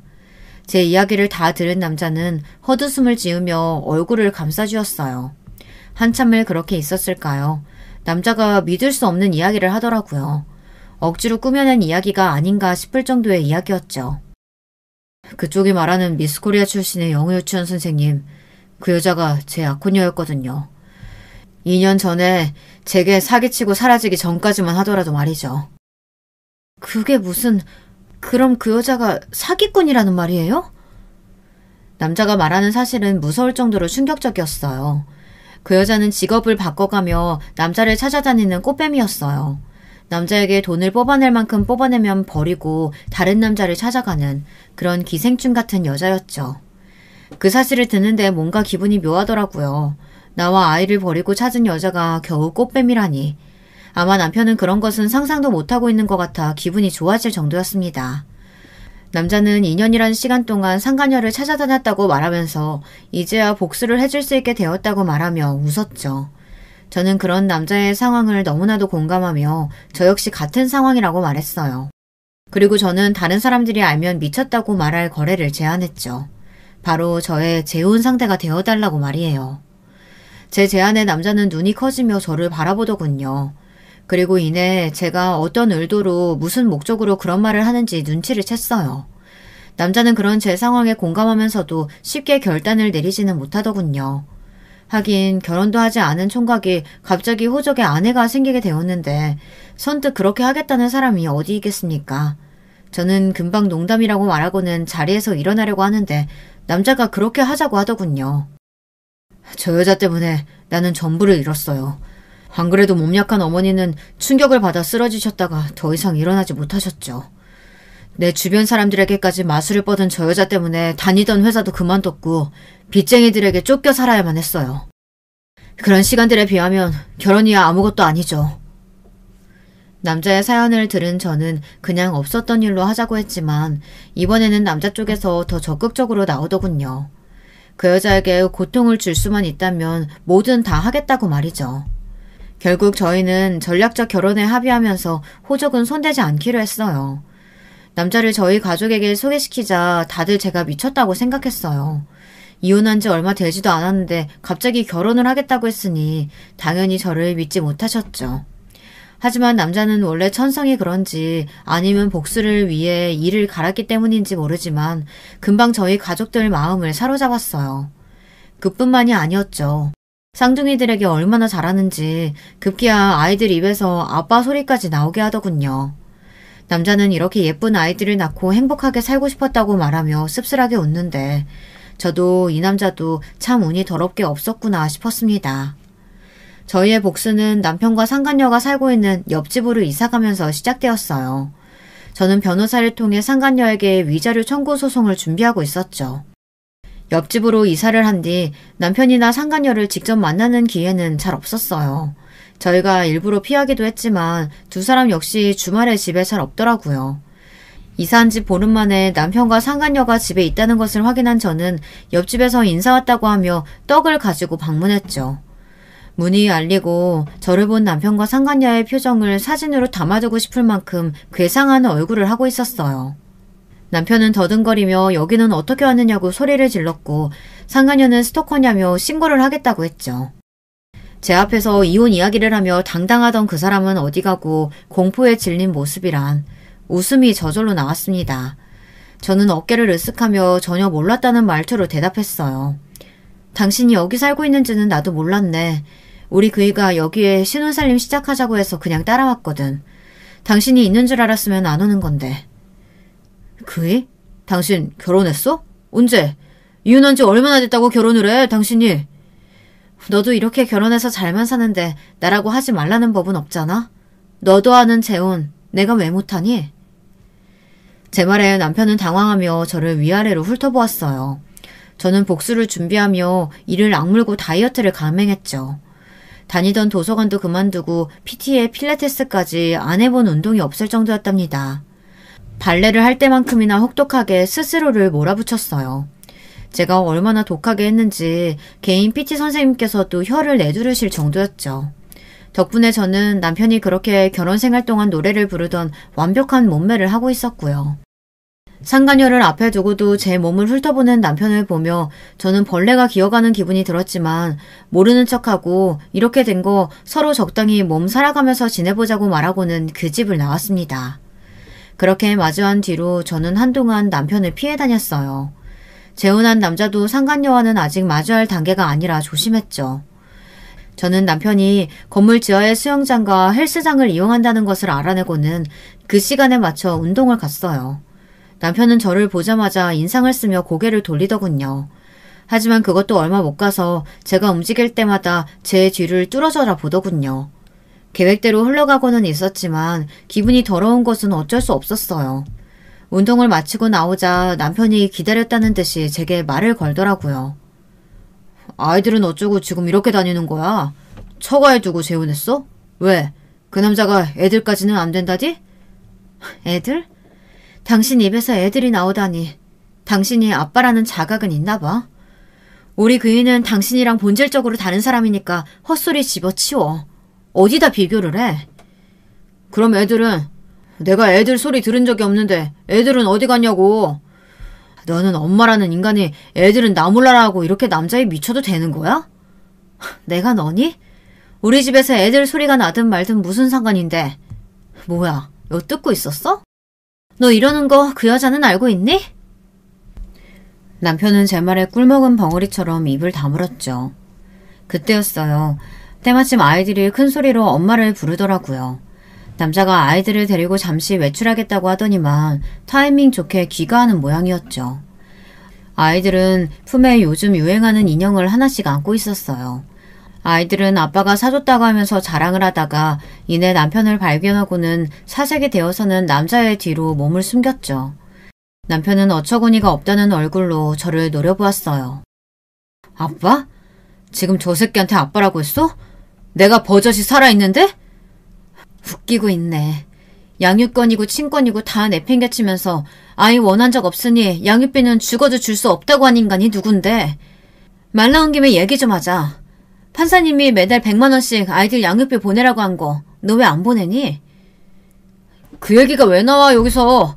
말 돌리지 마. 왜 애들이 저 새끼한테 아빠라고 부르냐니까. 그건 우리 공주님들 마음이죠. 그렇게 부러우시면 잘 좀 하지 그러셨어요. 여보, 왜 여기 이러고 있어. 머리는 돌 말려서는. 감기 들겠어. 들어가자. 애들이 엄마한테 자랑해야 한다고 포장도 안 뜯었거든. 저는 남자의 무르르듯 자연스러운 모습에 속으로 혀를 내두르며 남자를 따라 몸을 돌렸어요. 아이들을 양팔에 하나씩 안고 저를 보며 웃는 남자를 남편이 노려보는 것이 고스란히 느껴졌죠. 저는 보란듯이 남자의 팔뚝을 가볍게 잡고는 그 자리를 벗어났답니다. 그 뒤로도 남편과는 몇 번이나 마주쳤어요.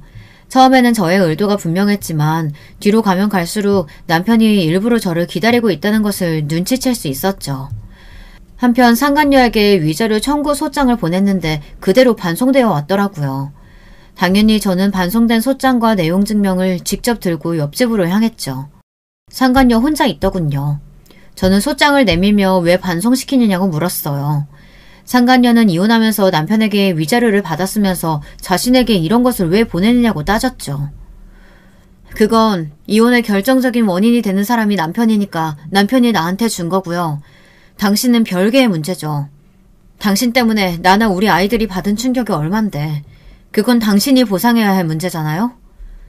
자기 남편 간수 제대로 못해서 이혼당한 주제에 누구한테 큰 소리래? 이봐요. 그러게 똑바로 좀 하고 살지 그랬어요. 그랬으면 우리 남편이 나 좋다고 쫓아다녔겠어요? 그쪽은 자기 좋다고 쫓아다니면 유부남이든 아니든 가리지 않고 다 만나고 다니나 봐요. 유부남인 거 알고도 만났으면 당연히 책임이 있죠. 내가 그쪽보다 잘나서 그런 걸 가지고 어쩌라는 거예요. 나는 돈 한 푼도 못 주니까 이거 들고 꺼져요. 제 경고에도 상간녀는 코웃음을 치며 저를 비웃더라고요. 그때였죠. 남자가 약속한 대로 저를 찾아 옆집 벨을 눌렀어요. 저는 손에 땀이 차면서 긴장이 되기 시작했어요. 남자의 얼굴을 본 여자가 어떤 반응을 보일지 궁금했죠. 상간녀는 신경질적으로 문을 열다가 그 자리에서 굳어버렸어요. 남자는 그런 상간녀가 보이지 않는다는 듯 제게 아이들이 기다리고 있으니 어서 가자고 말했죠. 상간녀는 벌벌 몸을 떨면서 어떻게 이런 일이 있을 수 있느냐고 중얼거렸지만 저는 못 들은 척하며 우리 가족끼리 캠핑을 가기로 했다고 하며 소장 잘 읽어보라고 말하고는 집을 나왔답니다. 남자는 겉으로는 태연한 척했지만 운전대를 잡은 손이 끊임없이 떨리고 있었어요. 그리고는 당장에 달려들어 머리채를 잡아뜯고 싶은 심정이었지만 참았다고 하더군요. 그러면서 저렇게 겁에 질린 얼굴을 보니 제 제안을 받아들이길 잘했다는 생각이 들었다고 했죠. 저는 그런 남자에게 이제 시작이라고 하면서 피가 마르는 기분이 어떤 건지 생생하게 느낄 수 있게 하자고 결의를 불태웠죠. 우리는 더 이상 남편과 상간녀를 피하지 않았어요. 오히려 다정한 분위기를 풍기며 다녔죠. 그렇게 당당하던 상간녀는 저와 남자가 보이면 숨기 바빴습니다. 남편이 우리 부부에게 말이라도 건다 싶으면 히스테리를 부리며 빨리 가자고 짜증을 냈고요. 남자는 상간녀에게 혼인을 빙자해 사기쳤다며 가져간 돈은 물론 정신적인 피해 보상을 원한다고 했어요. 상간녀는 거의 발작 수준으로 난동을 피웠어요. 언제적 얘기를 가져와서 고소한다니 내가 뭘 잘못했는데 아픈 네 엄마랑 도저히 같이 못 살겠다 싶어서 파혼한 걸 가지고 혼인 빙자 사기라니 무슨 말도 안 되는 소리야. 나는 처음부터 어머니 모셔야 한다고 했고 너는 기꺼이 하겠다고 했어. 그러면서 나한테 뭐라고 했니? 같이 옷가게 운영해보자고 하면서 가게 알아보고 거래처 뚫고 별짓을 다 했지. 그런데 그 행동 중에 진짜가 하나라도 있었니? 다른 사람이 가게 준비하면서 인테리어 하는 곳을 마치 우리 가게인 양 나한테 보여줬지. 거래처라는 사람들도 하나같이 다 없는 사람들이었고 이렇게 나한테 사기쳤으면서 한다는 말이 파혼했을 뿐이라고? 상간녀는 조목조목 따져드는 남자 앞에서 말 한마디도 하지 못했어요. 남자는 그때 가져간 1억 5천만 원 돌려주지 않으면 사기죄로 신고하겠다고 했죠. 상간녀는 아레니스를 깨물며 그 돈이면 남편에게 아무 말 하지 않겠다고 약속할 수 있느냐고 물었고 남자와 저는 웃기만 할 뿐 대답을 피했답니다. 저희의 이런 반응을 긍정으로 받아들였는지 일주일도 되지 않아 상간녀는 돈을 가져와서는 남자에게 모든 것이 정리되었으니 자신이나 남편을 건들지 말라고 하더군요. 상간녀와의 일과 상관없이 드디어 기다리던 대학 동문회가 열렸습니다. 그 일은 남자와 제가 계약한 일의 하이라이트나 다름없었죠. 호텔에서 열리는 동문회에 저는 그동안 살면서 가장 화려하게 꾸미고 나갔어요. 당연히 남편의 모습도 보였죠. 저와 남편이 어떻게 헤어졌는지 대충 알고 있던 동기들은 남편의 등장에 불편한 기색이 역력했지만 저는 상관없다는 듯이 밝게 웃으며 동기들과 대화를 나눴습니다. 제 눈치를 보던 동기들도 어느새 남편은 무시하고 저와 웃고 떠들며 시간을 보냈답니다. 저는 술을 단 한 모금도 마시지 않았지만 취한 척 비틀거리며 밖으로 나왔어요. 곧 남편이 제게 다가오더군요. 오픈숄더를 입고 있던 제 어깨를 더러운 손가락으로 훑으며 많이 취했냐고 물었죠. 저는 술에 취한 척 비틀거리며 남편의 손길을 피하고는 할 말이 있느냐고 물었어요. 너 오늘 진짜 예쁘구나. 대학 시절 우리과 킹카로 꼽혔을 때보다 지금이 더 예쁜 것 같아. 미스코리아 나갈 정도의 미모의 와이프를 두고 할 말은 아니지. 미스코리아가 대수야?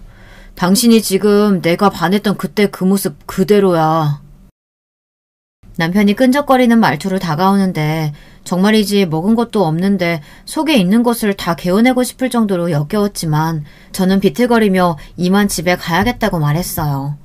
남편은 너무 취했다고 하며 잠깐 쉬었다 가는 것이 어떻겠느냐고 하며 룸으로 가자고 하더군요. 처음부터 그럴 계획이었겠죠. 저는 거절하며 남편을 밀쳤지만 더 가까이 다가오면서 잠깐 술만 깨자고 하더라고요. 당신 와이프가 알면 어쩌려고 이러는 거야. 됐어. 택시 타고 가면 되니까 이거 놔. 이렇게 취해서 택시는 위험하지. 잠깐 룸에서 술 깨면 내가 데려다 줄게. 어차피 방향이 같잖아. 그리고 와이프가 알면 좀 어때? 그 여자 머리 나빠서 내가 하는 말은 다 믿으니까 괜찮아. 아, 진짜 골빈 여자랑 산다는 게 정말 피곤하더라. 당신이랑 비교하니까. 아휴. 자기 와이프 욕을 서슴없이 하는 남편을 보며 진짜 상간녀도 불쌍한 인간이다 싶더라고요. 저는 비틀거리는 척하며 온 힘을 다해 신고 있던 힐로 남편의 발등을 찍었어요. 숨을 삼키며 소리도 못 지르는 남편을 보고 있자니 기분이 좋다 못해 날아갈 것 같았죠. 저는 1층 로비로 내려가는 동안 무려 5번이나 남편의 발등을 밟았습니다. 아마 발등에 금이 가지 않을까 싶을 정도로 말이죠. 로비로 내려오니 약속한 대로 저를 기다리고 있던 남자가 성큼성큼 다가와서는 저를 부축했어요. 남편은 닥쳤던 개처럼 멍하게 당할 수밖에 없었고요. 남자는 저를 챙겨준 것은 고맙지만 헤어진 사이에 불필요하게 가깝게 지내지는 말았으면 한다고 하곤 저를 데리고 호텔을 빠져나왔답니다. 차에 도착한 저는 숨겨둔 녹음기를 꺼내고는 한참을 웃었어요. 좀 더 세게 발을 밟아줄 걸 그랬나 하면서 말이죠. 녹음된 내용을 들은 남자는 상간녀에게 보내면 되겠다고 하며 같이 웃었죠. 다음 날 저는 약간 손을 본 녹음 파일이 담긴 USB를 상간녀에게 보냈어요. 바로 반응이 오더군요. 상간녀는 건물이 떠나가라 소리를 지르며 그동안 자신을 그렇게 생각해왔냐고 난리도 아니었죠. 남편은 저와의 대화가 고스란히 담긴 녹음 파일 때문에 이도저도 하지 못하고 있었죠. 상간녀는 위자료 각오하라고 하며 당장이라도 이혼할 것처럼 굴었습니다. 저와 남자는 이때를 놓치지 않고 이번에는 남편에게 내용 증명을 보냈어요. 상간녀가 남자의 돈을 갚기는 했지만 그건 어디까지나 원금이었잖아요. 위자료도 같이 청구했는데 위자료는 쏙 빼고 사귄 친 돈만 갚았으니 남은 돈도 당연히 받아낼 생각이었죠. 물론 수신자는 상간녀였지만 우리의 목적은 남편이 상간녀의 과거를 아는 것이었거든요. 상간녀와 남편의 입장이 단숨에 역전되었죠. 남편은 꽃뱀이라고 상간녀를 몰아갔고 상간녀는 누가 누구에게 손가락질이냐며 맞서 싸우기 시작했어요. 두 사람이 어찌나 큰 소리로 싸우는지 건물에서는 상간녀와 남편에 대해 모르는 사람이 없었답니다. 남자는 이쯤에서 이사를 가는 것이 좋겠다고 했어요. 더 가까이에서 구경하고 싶은 마음은 굴뚝 같았지만 여기 더 있다가는 우리가 오히려 꼬투리를 잡힐 수도 있었거든요. 이사를 가면서 저와 남자는 처음 이야기한 대로 각자의 길을 가자고 이야기했죠. 남자는 돌아가신 어머니께서 사셨던 집을 수리해 농사를 짓고 살겠다고 말했어요. 저는 친정으로 돌아가는 대신 작은 아파트를 얻었고요. 제 복수는 여기가 끝이 아니었거든요. 저는 상간녀가 일하는 직장으로 찾아가 위자료 소장을 내밀었어요. 남편과 사이가 틀어지면서 스트레스를 많이 받았는지 얼굴이 홀쭉해졌더라고요. 저를 본 상간녀는 이 모든 것이 저와 남자의 계획이었냐고 물었어요. 저는 무슨 이야기를 하는지 전혀 모르겠다는 얼굴로 바라보았죠. 다 꾸민 일이지? 피 말려 죽일 생각으로 말이야. 내가 가만히 있을 것 같아? 당장 싹 다 깜빵에 쳐넣을 거야. 알겠어? 해봐. 내가 뭘 잘못했는데? 재혼이 문제야? 아니면 동문회에 나간 거? 너한테 위자료 청구한 게 잘못인가? 내가 뭘 잘못했는데? 제 말에 상간녀는 입만 벙긋거릴 뿐이었죠. 그도 그럴 것이 저는 법을 어긴 것이 없었거든요. 저는 원장을 포함한 다른 선생님들이 보는 앞에서 큰 소리로 말했어요. 그러게 내 남편이랑 바람났으면 위자료를 제대로 줬어야지. 나 몰라라 하고 질질 끄니까 내가 여기까지 오잖아. 너 지금 여기가 어디라고? 우리 아이들이랑 내 정신적 피해 보상 끝까지 받아낼 테니까 도마칠 생각은 그만두는 게 좋을 거야. 알겠어? 저는 상간녀 보란듯이 어깨를 펴고는 그 자리를 벗어났어요. 그뿐만이 아니었죠. 저는 남편의 회사로도 찾아갔어요. 양육비를 달라고 할 생각이었죠. 그런데 이미 지방으로 자천되어서 회사에 있지도 않더라고요. 나중에 들었는데 그 남자가 남편 회사 게시판에 글을 올리는 바람에 소문이 났더라고요. 저는 아쉬움에 입맛을 다시며 남편의 회사를 나올 수밖에 없었습니다. 대신 저는 양육비를 내놓으라고 남편에게 정기적으로 내용 증명을 보내고 있답니다. 저의 복수는 그것으로 정리되었습니다.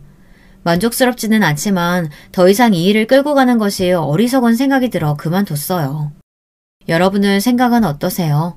제가 너무 심한 것 같으세요? 여러분들 생각이 궁금하네요. 마지막으로 저와 함께 복수를 함께 해준 그 남자. 지금 저는 그 남자와 진지하게 만남을 이어가고 있습니다. 같이 겪은 일이 있어서 그런지 정이 좀 들더라고요. 아이들도 잘 따라고요.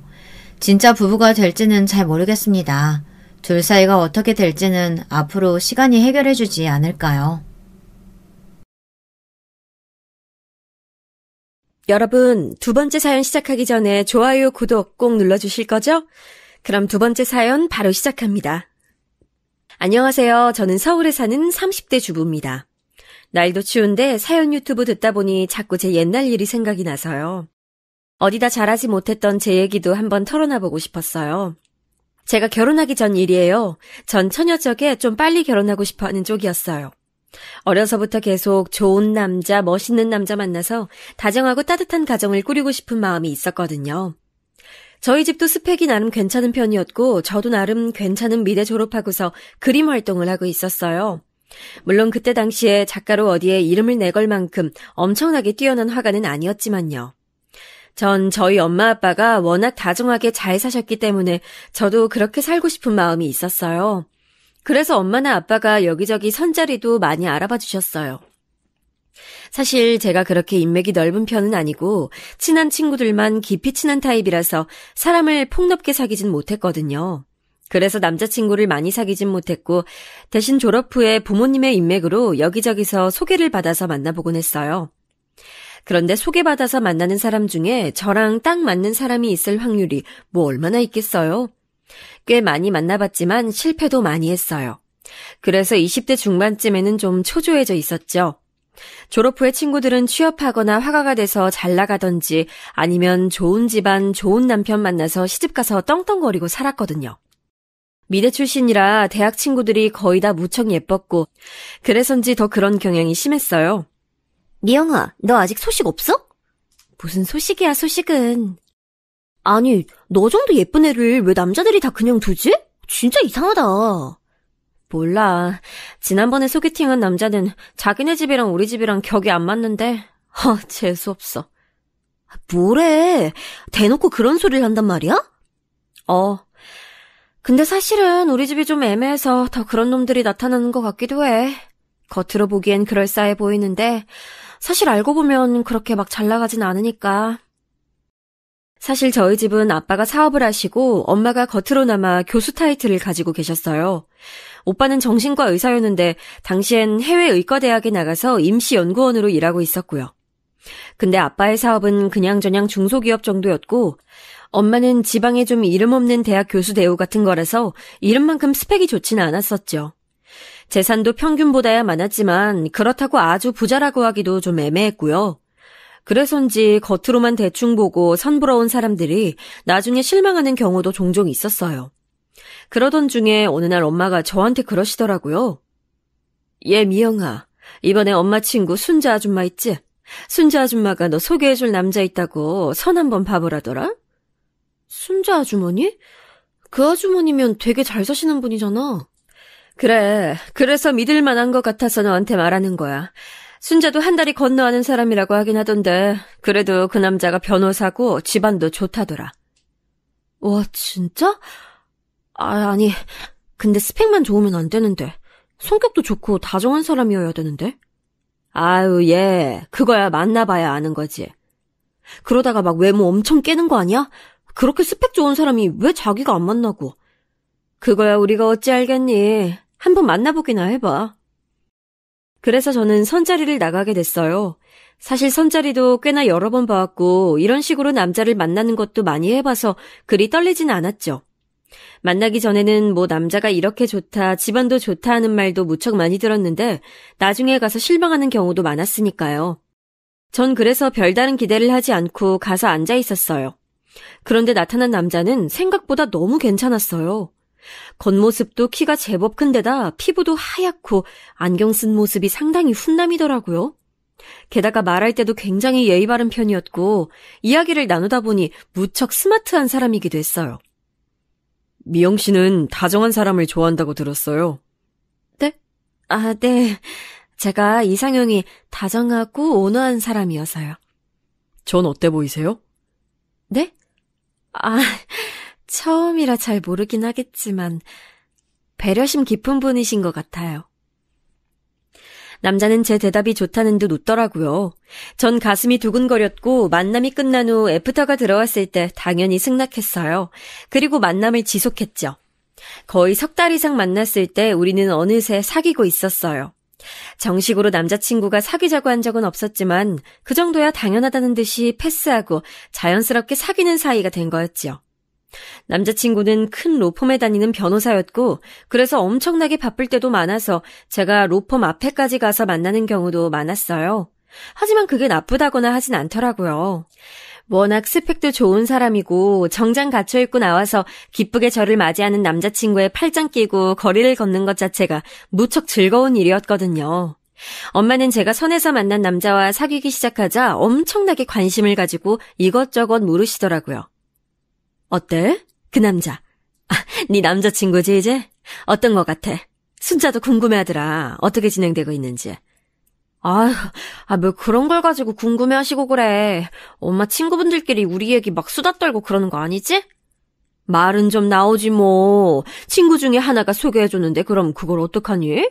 어차피 이 얘기 나올 수밖에 없지. 그래서 그 남자 어떤데? 다정해. 그리고 변호사라서 나한테 돈도 잘 쓰고 말하는 거 들어보면 아주 단정한 사람이야. 나중에 혹시 결혼하면 내가 너무 게으르고 해퍼서 문제되는 거 아닐까 싶을 정도로 그래. 얘는 남편이 좀 딱 부러지는 스타일이면 마누라는 부드러워도 괜찮아. 둘 다 딱 부러지면 그게 오히려 문제되기도 한다 너.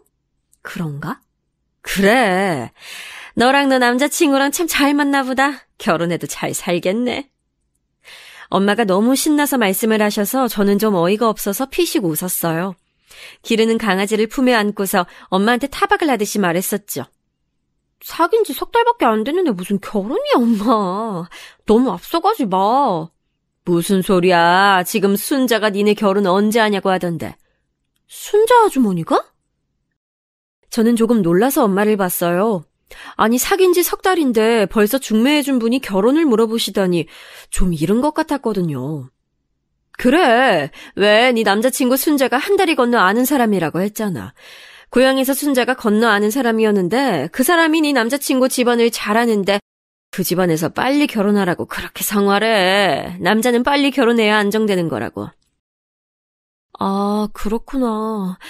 하긴 부모님들이 결혼하라 말씀하신다고 지난번에 스치듯이 얘기하긴 했어. 아이고 얘. 그게 네 남친이 의종 떠본 거겠지. 대놓고 말하기엔 아직 너무 이르니까 말이야. 그런가? 저는 고개를 갸우뚱했어요. 사실 아직 사귄 지 얼마 되지도 않아서 결혼할 시기인가 싶긴 했지만 남자친구는 정말 마음에 들었고 좋았거든요. 제 인생에 이보다 더 좋은 남자를 만날 수 있을까 싶은 느낌이 들긴 했죠. 저는 그 주에 남자친구를 만났어요. 제가 카페에 가서 앉아있는데 밖에서 남자친구가 오는 모습을 보니 정말 너무 근사하더라고요. 전 그 순간 이 사람과 결혼해야겠다는 마음이 굳어졌어요. 남자친구는 마치 저하고 텔레파시라도 통한 것처럼 그날 저한테 결혼하자는 말을 꺼내서 그날 바로 결혼하기로 결정됐어요. 결혼하기로 결정하고선 바로 상견례와 웨딩홀 예약 등 필요한 절차들을 진행하기로 했죠. 남자친구는 정말 일을 잘하고 일처리도 빠른 사람이라서 제가 뭐 손을 댈 게 없었어요. 참, 오빠는 섬세하기도 하고 어떻게 하다가 여태 결혼을 못한 거예요? 남자친구는 저보다 4살 위였어요. 딱 30이 되는 나이였는데 그때까지 이런 사람이 결혼을 하지 않고 있다가 중매로 저한테 온 게 이상할 지경이었죠. 글쎄, 여태 사귄 여자친구들이 그렇게 좋은 사람이 아니었거든. 다들 내가 마음에 들지 않기도 하고 나도 그 사람들하고 사이가 좋아지질 않았고 그래서였던 것 같아. 신기하다. 오빠 성격이 이렇게 좋은데. 게다가 솔직히 오빠네 부모님도 굉장하시잖아요. 남자친구네는 사실 아버님 쪽보다 어머님 쪽이 더 스펙이 좋은 분이었어요. 어머님은 의사셨는데 어느 병원 부원장으로 재직 중이시더라고요. 아버님은 예전에 회사 중역이셨다는데 건강이 안 좋아서 일을 그만둔 지 오래라고 하셨고요. 남자친구는 어깨를 으쓱하며 웃더라고요. 나도 잘 모르겠어. 이렇게 된 것도 사실 인연이지 뭐. 결혼같이 중대한 일이 사람 마음대로 안 되는 경우가 무척 많잖아. 그건 그렇죠, 사실. 납득이 가는 말이었죠. 그리고 곧 남자친구는 먼저 저희 집에 인사를 하겠다며 선물을 들고 찾아왔어요. 엄마 아빠는 처음으로 딸내미가 데려간 남자친구를 본다고 잔뜩 긴장하고 계시다가 남자친구와 식사를 하고서 마음에 드셨는지 얼굴에 웃음꽃이 활짝 피셨더군요. 저도 그 모습이 무척 만족스러웠어요. 아유, 한우까지 사오고 말이야. 우리 예비 사위 덕을 많이 보네? 아닙니다, 장모님. 웨딩홀 예약이 겨우 6개월도 안 남았는데요. 미리 찾아뵀어야 했는데 제가 일이 너무 바쁜 바람에 죄송합니다. 안 그래도 돼. 어쩜 이렇게 순자가 좋은 청년을 소개해줬을까? 남자친구는 부모님과 능숙하게 대화하면서 웃었어요. 과연 로펌 변호사라 대화하는 일이 많아서 그런지 부모님 대하는 것도 아주 익숙하더라고요. 약간 변호사가 고객 대하는 정중함이 느껴지긴 했지만요. 우리 미영이도 시댁에 인사드리러 가야 할 텐데 저게 너무 어려서 잘할지 모르겠네. 아닙니다. 상견례 전에 미리 스트레스 받을 필요 있나요? 며느리 되는 분들이 시댁 때문에 얼마나 많이 스트레스 받는지 저도 조금 알긴 하는데요. 그래도 먼저 인사를 해야 하지 않을까? 아닙니다. 제가 이미 어머니 아버지께 말씀드렸어요. 상견례 할 때 처음 뵙게 될 거라고요. 그리고 결혼하고 나서도 가능하면 시댁하고 접촉을 줄이긴 할 겁니다. 어머, 참 좋은 남편이다, 정말. 미영아, 너 정말 남편감 하나 잘 얻었어. 엄마가 정말 부럽다는 듯한 말투로 저한테 말씀하셨어요. 저도 남자친구가 너무 믿음직하고 좋아서 얼굴이 빨개졌지요. 그리고 그날 저는 남자친구한테 제 방을 구경시켜줬어요. 제 방에는 기르는 강아지가 자고 있었죠. 침대 위에서 자고 있는 강아지를 보더니 남자친구가 미간을 약간 찡그렸어요. 그런데 그때 강아지가 일어나더니 침대에서 뛰어내려와서 바닥에 오줌을 쌌어요. 다행히 저희한테서 멀리 떨어진 곳에서 오줌을 싸서 저희 발에 묻거나 하진 않았지만 남자친구가 있는 앞에서 하는 바람에 전 무척 당황했어요.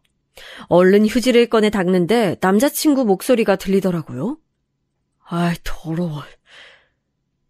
옆눈으로 흘끗 보는데 남자친구 발이 마치 강아지를 찰 것처럼 살짝 들렸다가 꾹 참는 것처럼 내려지더군요. 남자친구는 싸늘한 목소리로 말했어요.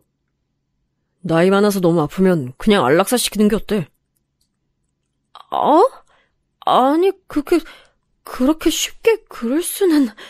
죽는 게 저 개한테도 나을 거야. 그래도 그럴 순 없어요.